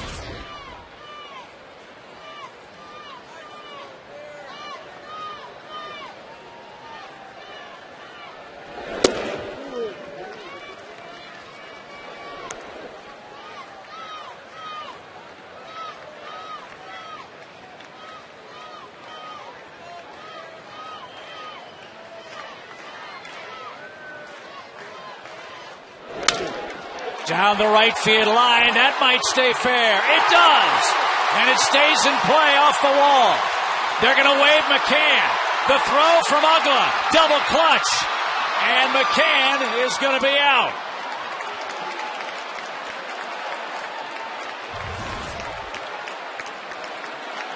Brian Snitker gambled and sent McCann. Derek Lee doubles the game-tying run, cut down at the plate. And as we go to the 7th, Florida still maintains a 1-0 lead.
6th with 2 out, and I don't blame Brian Snitker for trying to get that tying run across after the Braves have had so much trouble trying to score. But Stanton's got a great arm, and even though Uggla did double clutch here, he made a really strong throw, and all Brian could do was try to slap the glove out of Davis's glove, snap the ball out of his glove, and that is the Toyota Tacoma play of the game, with the good relay by the Marlins to prevent the tying run from scoring.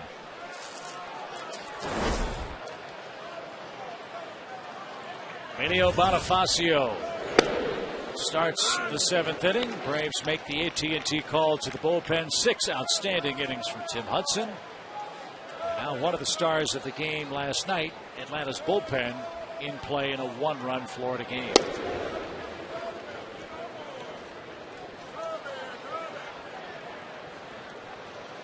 These young kids have been thrown into the fire here in the latter stages of this season in the pennant race, and they've really done well.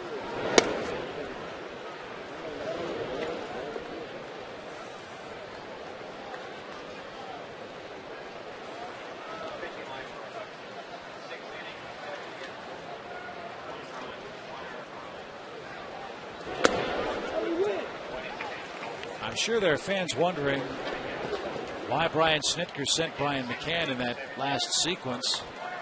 A million things have to go through the third base coach's mind. One, you force Stanton and Dan Uggla and the catcher to complete a perfect relay, which they did.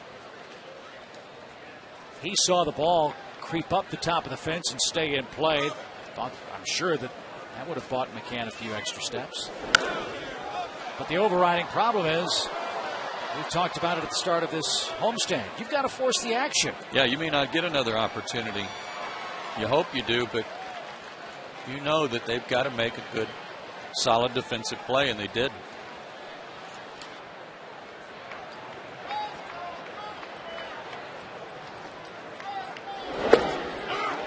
Called third strike. Bonifacio is retired. He knew it. Here was the key to this play, though, and this is Mike Stanton to Dan Uggla. He played it high off the wall. It almost bounced out of the park, but from the fence, look at this chest-high throw to Dan Uggla. Perfect. And all Uggla had to do was turn, find his target, and he had plenty of time to do that. But it was the relay from Stan to Uggla that set that all up.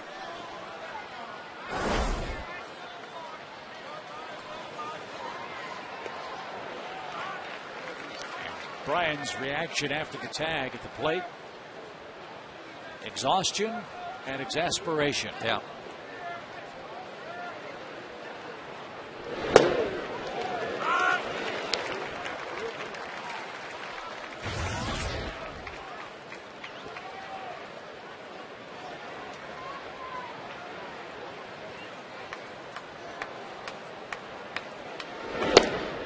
You go back early in the inning, too, in the bottom of the 6th, for that play by Uggla to try to start the double play. At the very least, he knew he could cut down the lead runner, because if he just takes the easy out at first there, it's a tie ball game. Work, Craig. The strikeout. 1-0 Florida, the Academy Sports and Outdoor Leaderboard. Braves have been very stingy in allowing home runs. So the Marlins, surprisingly. I would say they both play in what's considered pitcher-friendly ballparks. We told you earlier tonight, Anibal Sanchez, their starter, has allowed just 8 home runs all year. Last 10 years, just 2 pitchers allowed 10 or fewer home runs and pitched 180 innings or more. Josh Johnson did it for Florida, and Chris Carpenter for the Cardinals a couple of years back. And Sanchez maybe with one more start, and the rest of whatever's remaining for him tonight, trying to keep that chance to join that duo alive. Kind of wonder if he'll pitch Sunday, though. That would be his next turn against the Pirates.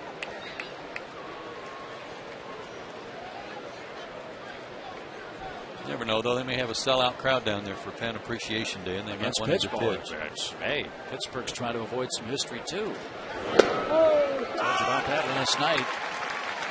Buccos, 15 road wins all year. After tonight, they have 4 road games left to try to get past 17, which is the low set by the 63 Mets. Good job by Morrison to stay alive on a 97-mile-an-hour knee-high fastball. He's fun to watch, isn't he?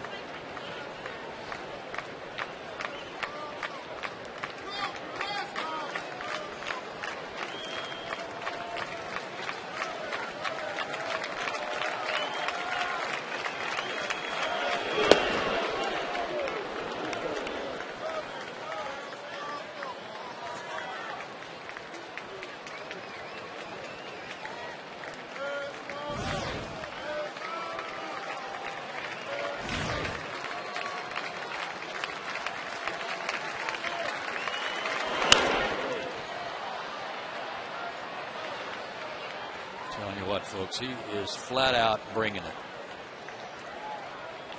3-2 pitch. Logan Morrison, top-notch young hitter that we've been telling you about, and I know he's struggling a little bit right now, but even 3-2, knowing a fastball's coming, he can't get around on it.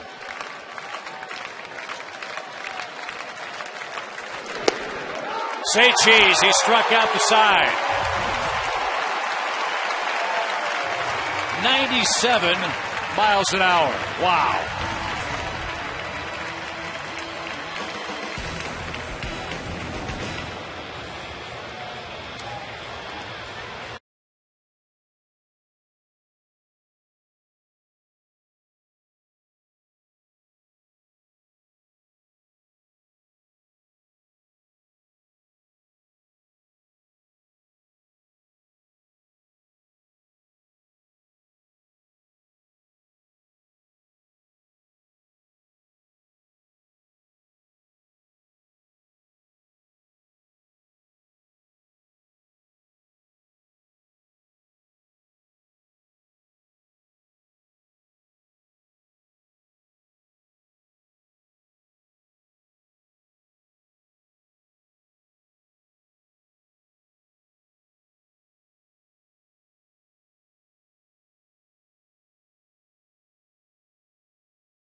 As Dan Mullen and crew prepare to attack Alcorn State and introduce the Braves to SEC football. Alcorn State versus Mississippi State, Saturday 12 Eastern on Fox Sports South.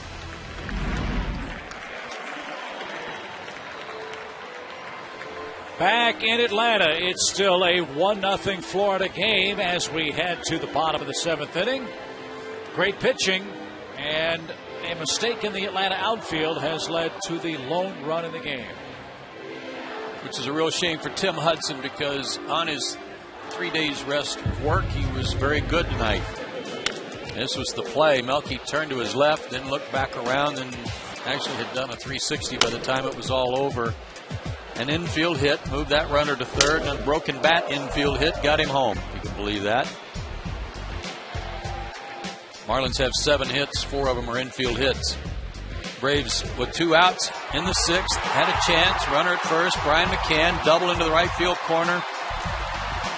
Brian Snitker sent him home, trying to get that tying run in, but Brian ran out of gas and he was gunned out at the plate. But we're only in the 7th. Still time to get some damage done here. And Sanchez back out there for the Marlins, with Melky Cabrera, Alex Gonzalez, and Brooks Conrad coming up. And Atlanta has just 4 hits in the game. And if you're thinking about a long ball, we just mentioned, tough to get the ball in the air against Sanchez. Just 8 home runs allowed in almost 190 innings. Hey, manufactured some runs last night, or a run last night to win the ball game. You can do it again tonight.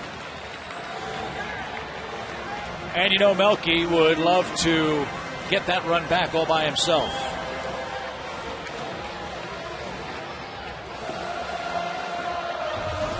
He had the first Braves hit over the first 4 2/3 innings. That led off the second. Braves put a hit and run on and lined into a double play. Good idea. Keep the infielders honest, draw them in a little bit. And then hit it past him. And off Gabby Sanchez's glove. Leadoff hit. That's the way it's done. If he's playing back a little bit, he may catch that ball, but because of the threat of a bunt, he shortened up some. Reaction time is cut down. And that was well done by Cabrera. Now we'll see how Bobby Cox plays it in the 7th inning. Outs are a precious commodity. The Braves have 9 left. And it's a bunt. And it's a beauty. Alex Gonzalez didn't have a bunt for a year. Don't do that much in the American League. He has 2 in as many nights. Cabrera at second with 1 out. Just excellent execution by the veteran. Well done.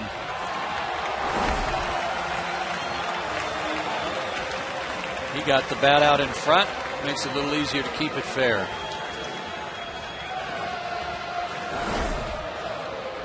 Now Brooks Conrad bats. 7 home runs on the season. All of them have come from the 7th inning on. He'd settle for a single.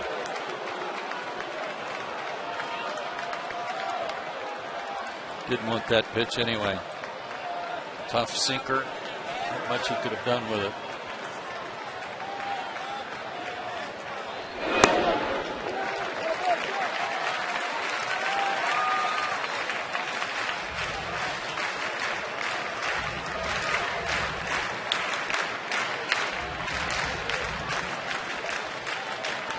Four pitches for Sanchez. Fly ball, well hit. Maven back, track, hit the wall, can't get it.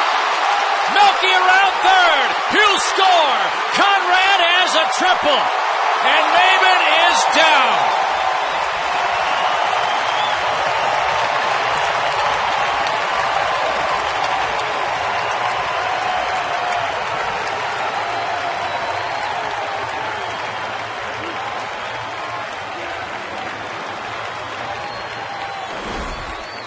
The Raw Dog is back at it. It's in the 7th inning. It's his time of the ball game. Sanchez knew that was trouble. And Cameron Maben, I think, got leather on this and couldn't hang on to it. It looked like it might go out of here for a second.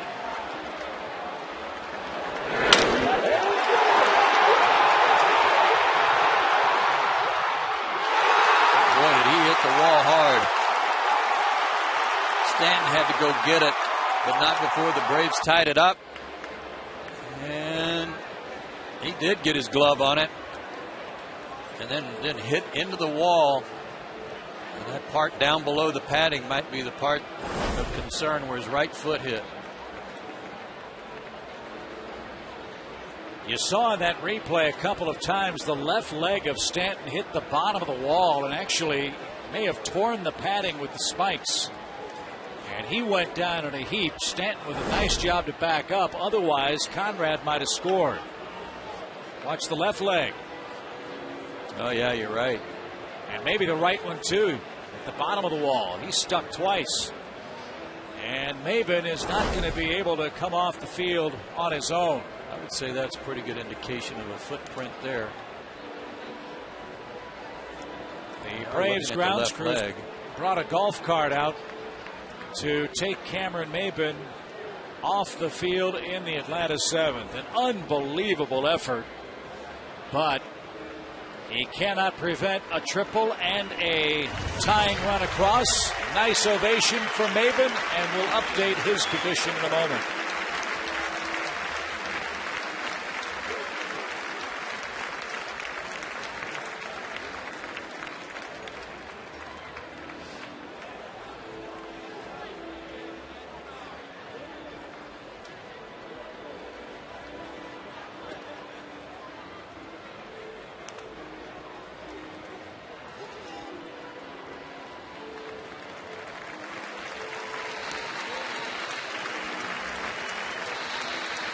Cousins in center.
Brings back the glove of Cameron Maben. What an effort. Left leg hit into the wall. His footprint was left there right by the U in Braves country. And you can see him here reaching under his left leg to move it. They brought the cart out, and they'll take him around to the Marlins clubhouse to be examined a little more extensively. Let's hope he's okay. Great effort, but it wasn't enough as Brooks Conrad put a charge in one. Really the hardest hit ball. He and Derek Lee the last 2 innings able to elevate a couple of pitches. So Scott Cousins in to play center field. Conrad with an RBI triple. Melky Cabrera scores the game tying run. And now the infield comes in for Rick Ankiel.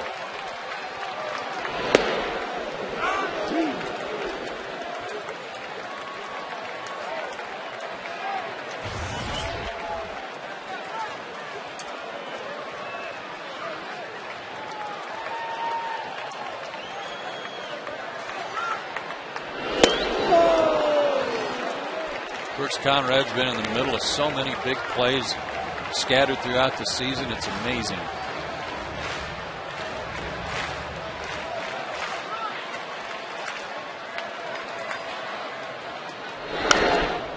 Back our way. And it's still 0-2.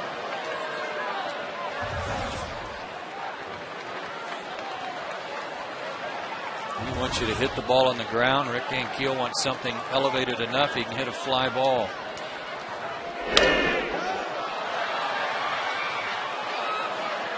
And it's a funny game how quickly fortunes can turn. The Braves had a grand total of 2 hits in the first 5 innings. They have 4 hits in the last inning and a third.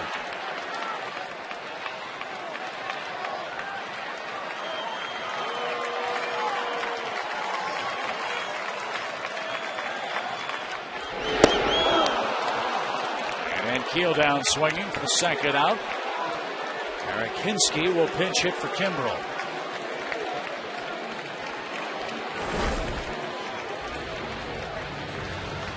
Change up right there, but he missed it. Tell you what, Sanchez is not out of the woods yet, not by any stretch of the imagination. Hinsky hadn't had that many at bats lately, but he put a good swing on one last night for a base hit. This, I believe, Eric's 21st of the month. I recall earlier this year in May when the Braves were really rolling along, Eric got a lot of playing time in left field for the Braves. That's when Matt Diaz was hurt.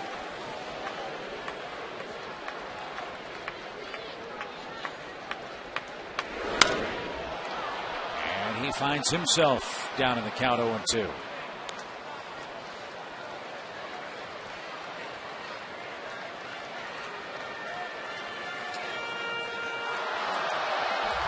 Well, as Yogi Berra would say, it's deja vu all over again. Here we are, 1-1 game in the late innings.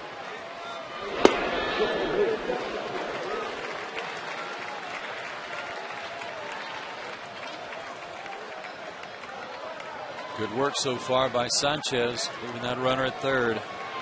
He's made some good pitches to these left-handed hitters.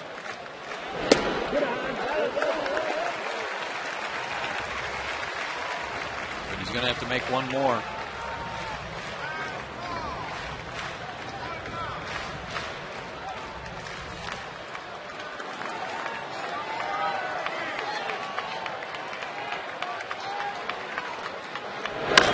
Swing and a high fly ball. Belted right. Braves lead.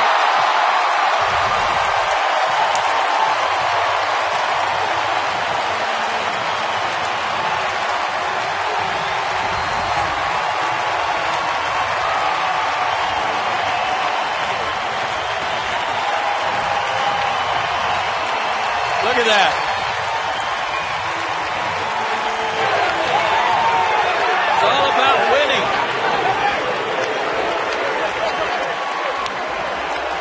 This is Eric Hinsky's time of the year. He's been in the World Series the last 3 years. His last homer was in August against Florida and Andrew Miller. Anibal Sanchez can't believe it. His hat went flying.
With 2 outs, and it was a blast. Look at Sanchez's reaction. He knew it.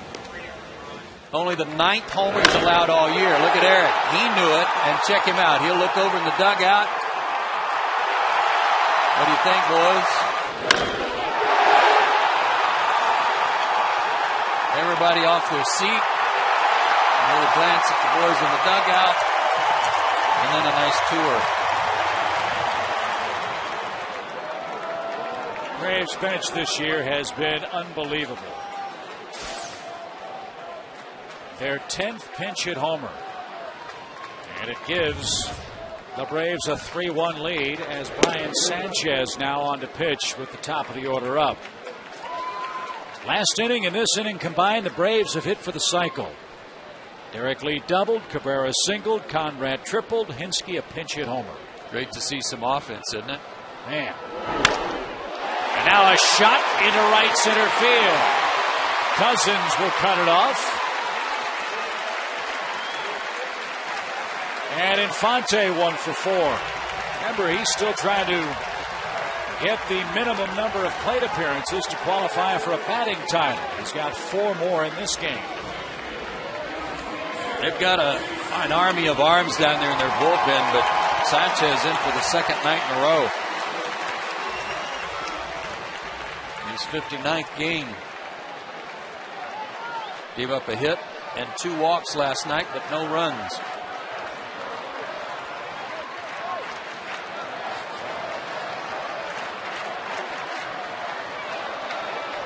Infante got a great jump.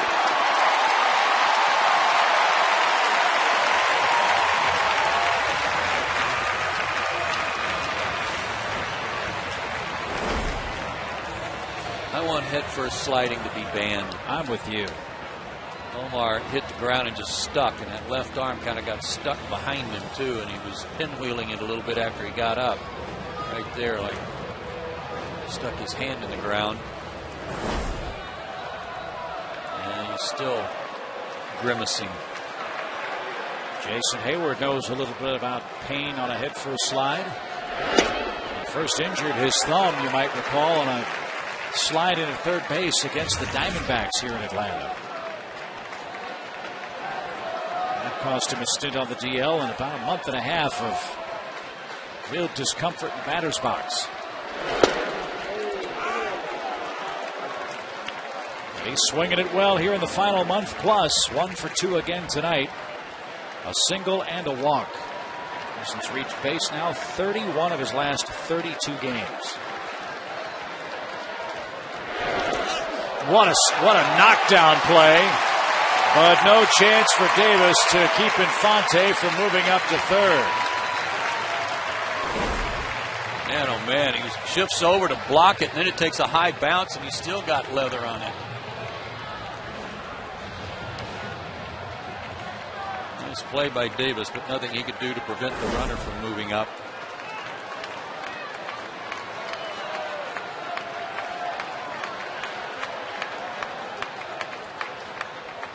Catcher calls for time. Big pitch, 3 balls and a strike.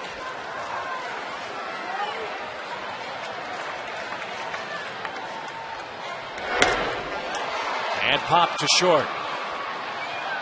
Last season, the Braves had 3 pinch hit homers. In 2010, the Braves have hit 10 of them. Eric Hinsky has hit his 3rd. And it's a go-ahead blow to right. 3 runs across in the 7th. And Atlanta now in front by a 3-1 score.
On Sports South are brought to you in part by AT&T Uverse, by McDonald's, and by Georgia Power.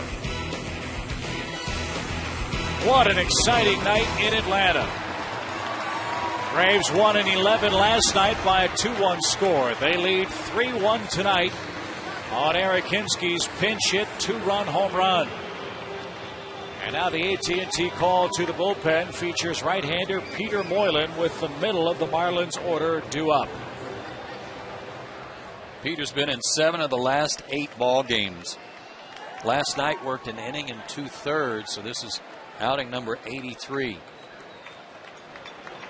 But he has been really good over his last 5 or 6 outings, thanks to a new and improved slide step in his delivery. And there it was.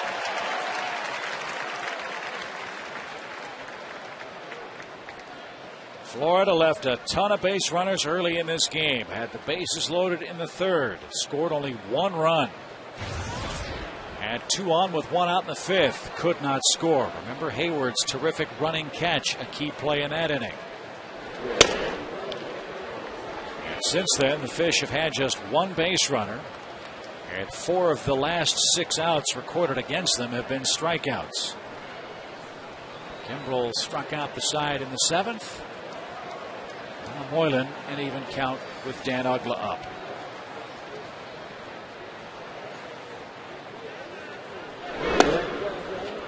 I asked Roger McDowell about this change in his delivery for Moylan, and I said, is it something you guys talked about? He said, we've been attempting to implement this for a while.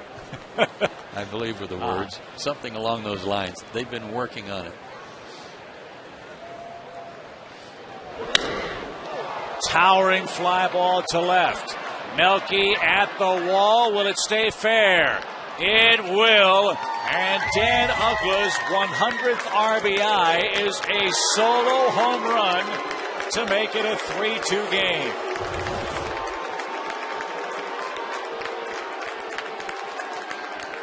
That guy just kills Braves pitching. He's the 11th Marlin to have a 100 RBI season. First time in his career, and he just golfed one straight up. Sinker coming back to him. So strong, and he just, those Popeye arms of his, got the barrel down to it.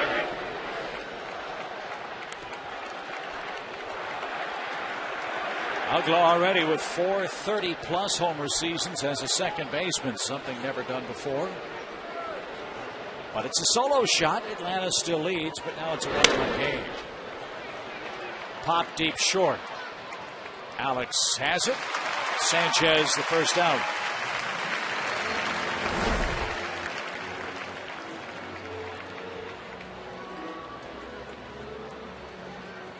Wasn't very deep, but it certainly didn't shape the foul pole or anything. I mean, it was plenty fair.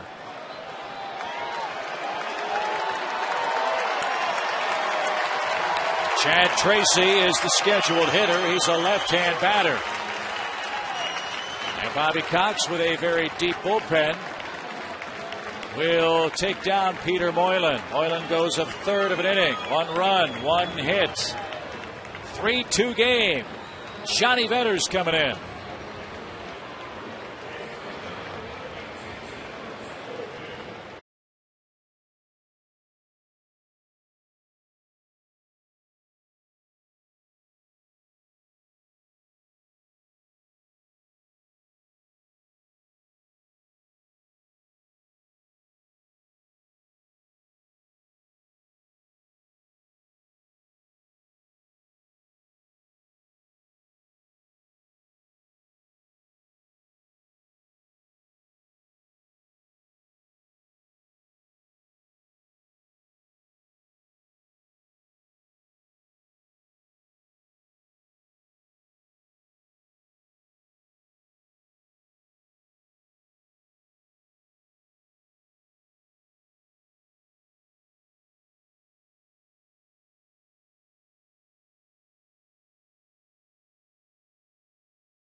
Baseman Dan Uggla. A home run hit off Peter Moylan makes it a 1-run Braves lead now.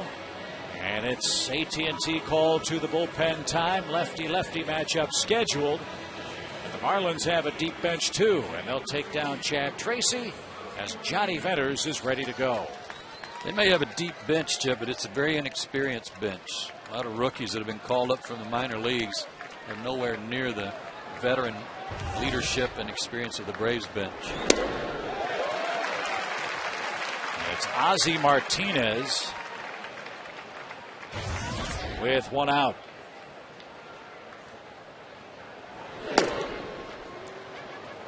Venters is in his 9th game out of the Braves' last 12.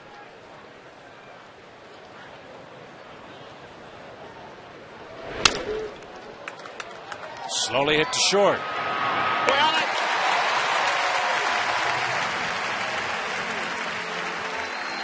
Braves trying to put the first score on the board for the Padres and the Cubs out west. Braves lead the wild card by a half game. If the Braves qualify for the playoffs, you can join us for the Division Series. 2010 Division Series tickets are on sale online at Braves.com/postseason. By phone at 800-745-3000 at Ticketmaster or here at the Turner Field ticket windows. A Braves win tonight would mean that the Rockies can only tie for a wild card berth if they win out. Broken bat up the middle and a glove flip back to the shortstop. But Mike Stanton has started to figure out Braves pitching. He came into this series with 1 hit and 30 at bats.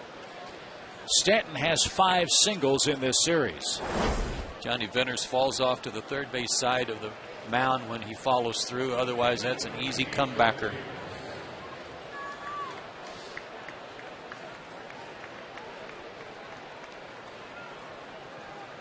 Let's see if he runs even with a left-handed pitcher. Stole a base last night in the 8th inning.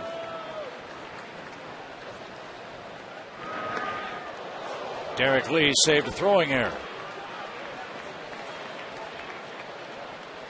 And this is the pitch. If you're going to steal, if you go right now, you can get a huge jump because I don't think he would dare throw over there again.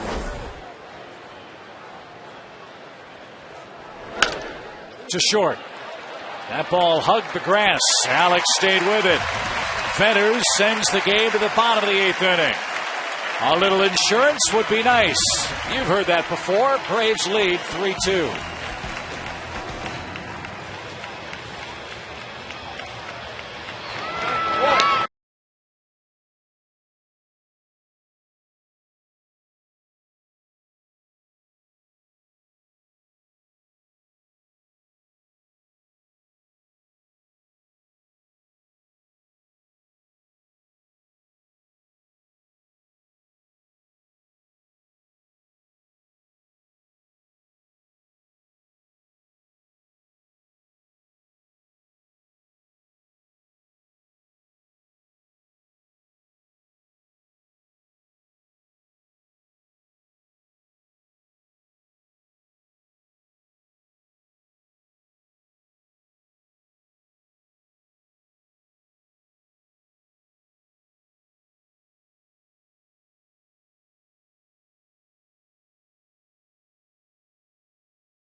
Tonight, Tim Hudson was outstanding.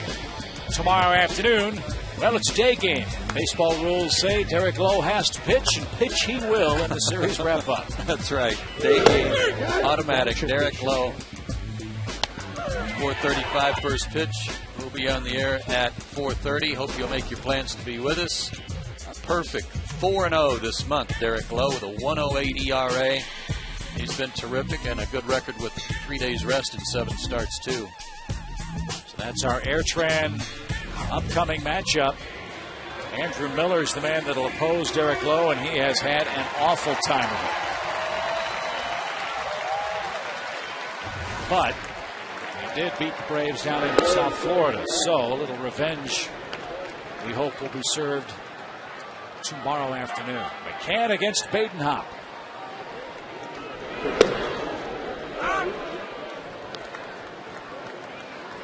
Video Bonifacio moves from short to third. Ozzie Martinez is playing shortstop with the shift on. It's Bonifacio that's playing on the first base side of the second base bag.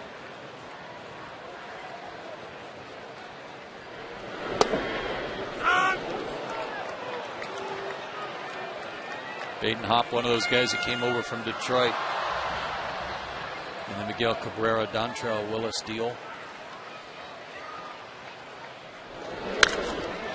High towering fly to right.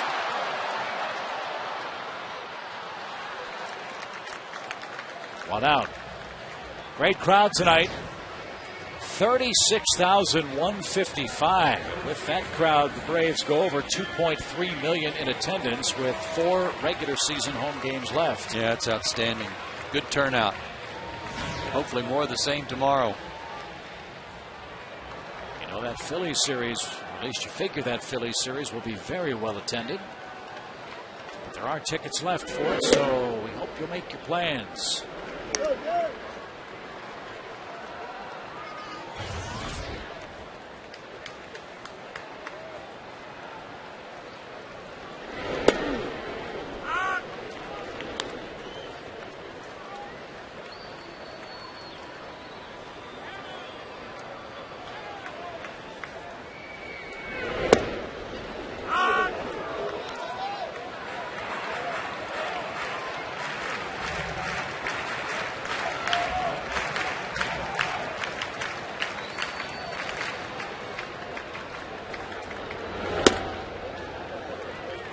Rockies kind of ran out of steam. They're losing again tonight 5-1 after only 2.5 innings. Ubaldo Jimenez got beat again last night. That's about his 3rd attempt at 20 wins. See, Colorado is 5 out in the West with 6 to play. It's Jeff Francis who started that game out west. What does a Braves win tonight do for Colorado's wild card chances? It means that the best they could do is tie if they win out. And I guess if Colorado loses tonight and the Giants win, they'd be eliminated in the Western Division race. They'd scratch a team off if everything goes the Braves' way this evening.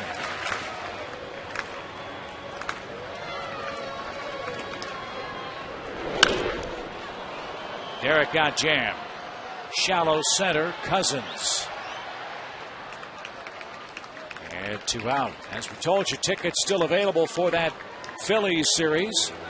Philadelphia's already clinched their 4th straight Eastern Division title, but the Braves fighting for a wild card spot. And don't forget Bobby Cox Appreciation Day here on Saturday afternoon. And a early start on Sunday, the final game of the regular season. Braves.com/tickets. The email address or internet address for weekend tickets.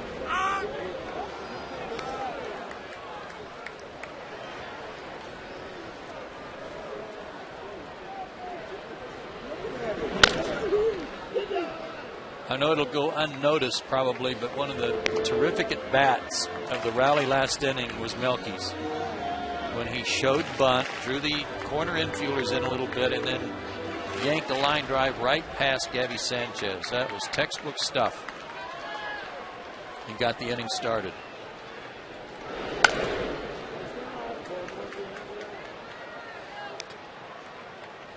Again, Eric Hinske had the big home run. But it's little things that add up. That little subtlety led to a 3-run rally. Sanchez at first will take it to the bag himself. And we go to the 9th inning. A chance for Billy Wagner to edge closer to John Franco. He will try to save it. 3-2 Atlanta.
Hinske, a rare home run off Anibal Sanchez.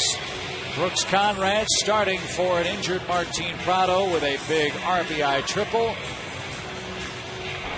And Hinske just enough.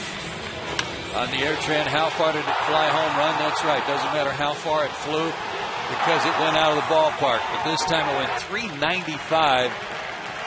And I think David Ross was very proud of him. It was hysterical. Our air trend, how far did it fly home run? Eric hadn't had a lot of at-bats lately, but he smoked a line drive base hit last night and just a huge hit tonight. Wow. Only Eric's 21st at-bat of the month, and he broke out the blackjack for a Braves lead. Now Billy Wagner looking for his first save in 10 days. That came against the Mets in New York. Hopefully this is the last AT&T call to the bullpen of the night. Worked an inning last night, the top of the 9th when the game was tied. Got him 1-2-3 and struck out 2.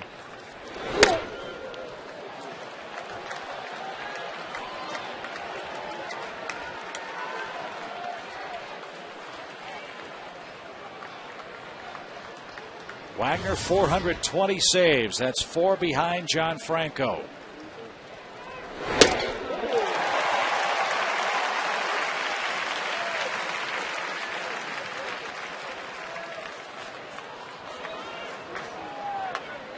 Hoffman, Rivera, Lee Smith, all right-handed.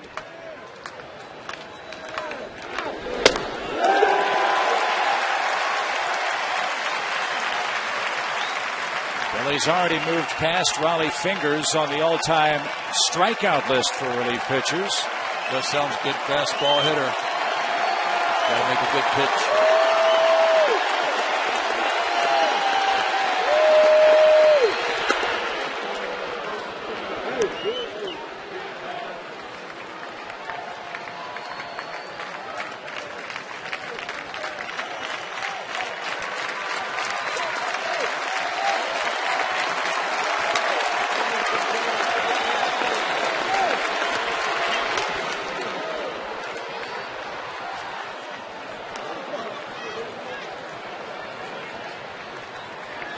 Padres and Cubs start in 20 minutes in San Diego at Latos.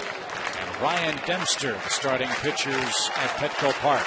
Helms 2 for 12 with a homer against Wagner in his career, but 6 strikeouts.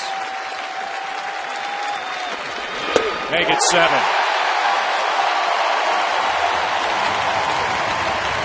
I think Billy's pumped up. That was 96 and buzzing.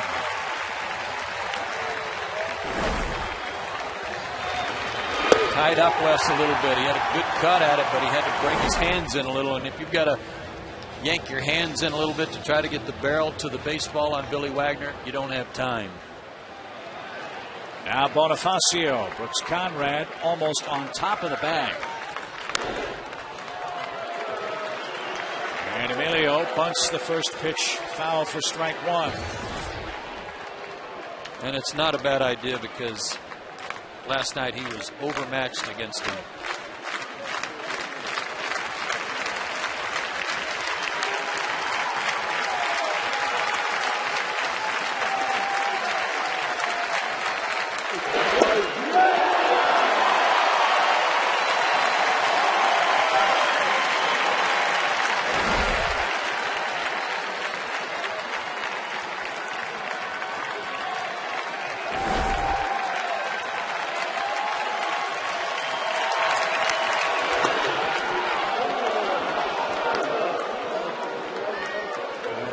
Was ready to throw it down.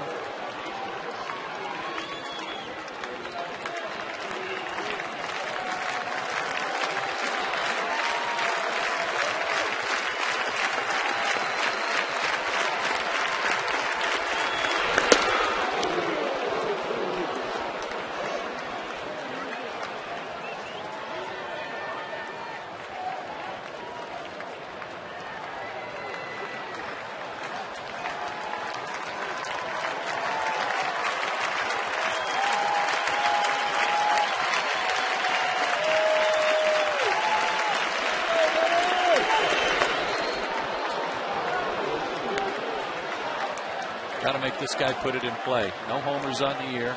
He's got some gap power, but you got to make him put it in play. You don't want to walk the fastest guy on your team.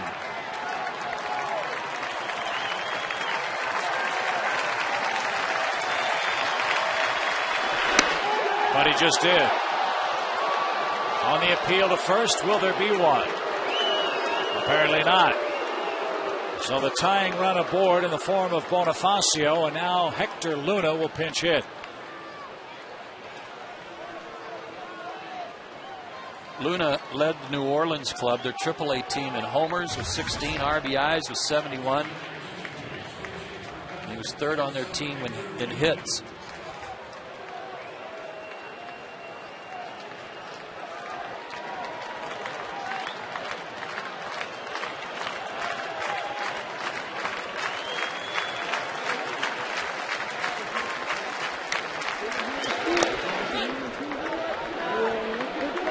Stop.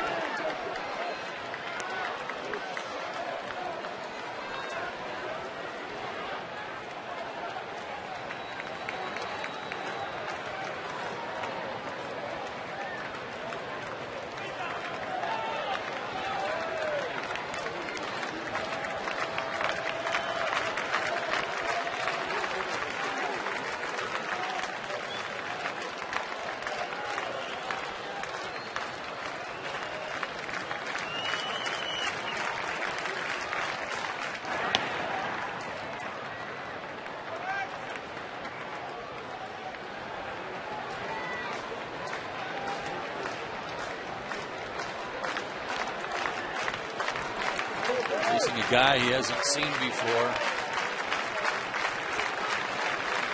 He's got to catch up to the fastball.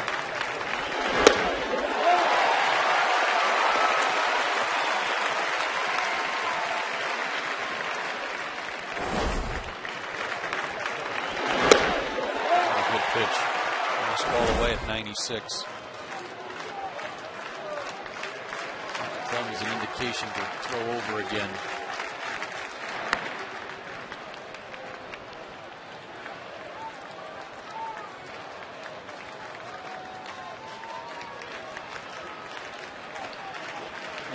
closers are that mentality. They're so focused and the game on the line, and they're just almost myopic when it comes to, I've only got one job to do, and that's get this hitter out. They forget about the runner at first base sometimes, and they don't forget about him, but it's almost like, oh, I got to throw over. I really don't want to throw over because I got to make a good pitch here with the game on the line. But you have to do that. You got to hold a guy like Bonifacio close and let him know you will throw over. Their half step on that lead.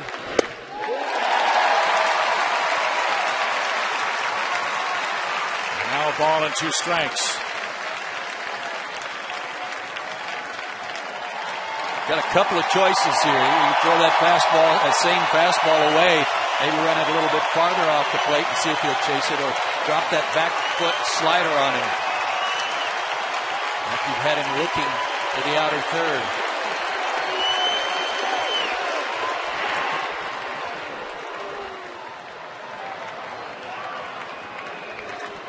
Logan Morrison's on deck.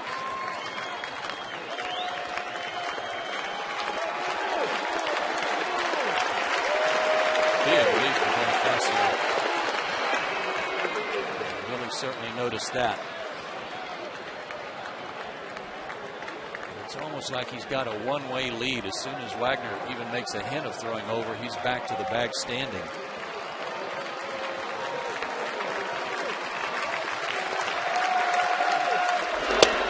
Struck him out of the inside corner. Not the slider, but the fastball in.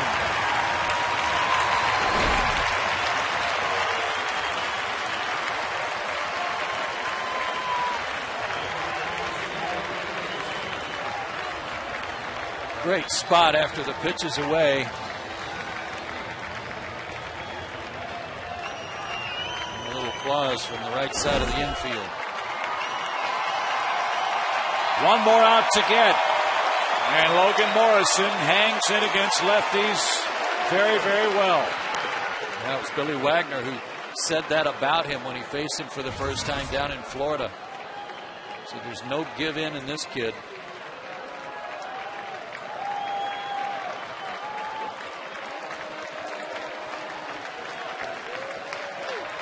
Billy can intimidate left-handers pretty good, but he said this guy wasn't flinching a bit.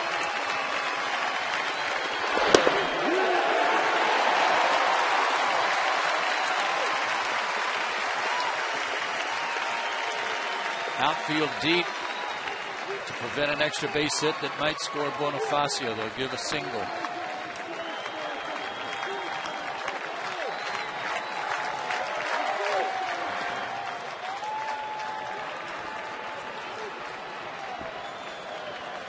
They've done a great job of keeping Bonifacio honest over at first.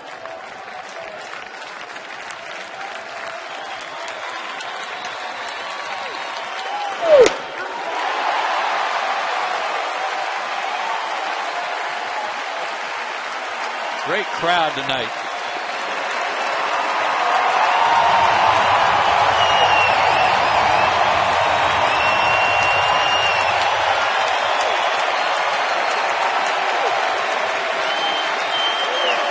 The 0-2 pitch.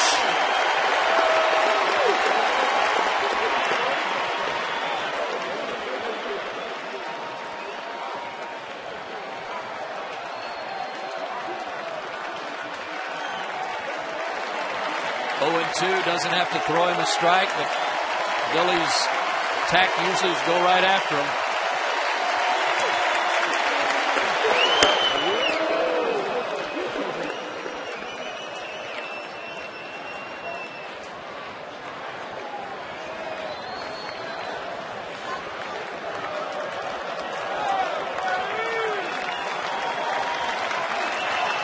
Now it's 1-2.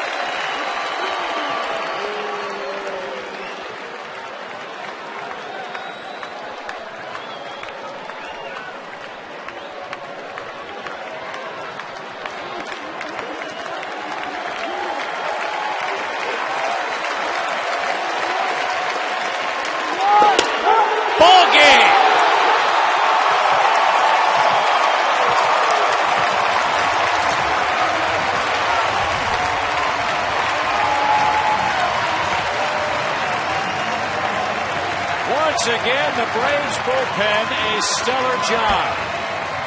Craig Kimbrell struck out the side in his inning.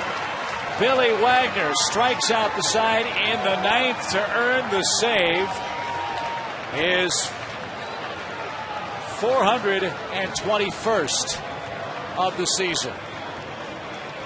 And a big pinch hit home run for Eric Hinske earns him Home Depot Player of the Game honors.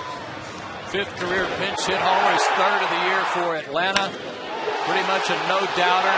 Came with 2 out in the 7th inning and broke a 1-1 tie. Braves scored all the runs in the 7th. Brooks Conrad coming off the bench to play tonight for Prado hits an RBI triple, and Hinske pinch hit 2-run homer. Awesome. The Braves find a way at home. And we will come back and talk to Eric Hinske, update the playoff race, and talk more about tonight's 3-2 win.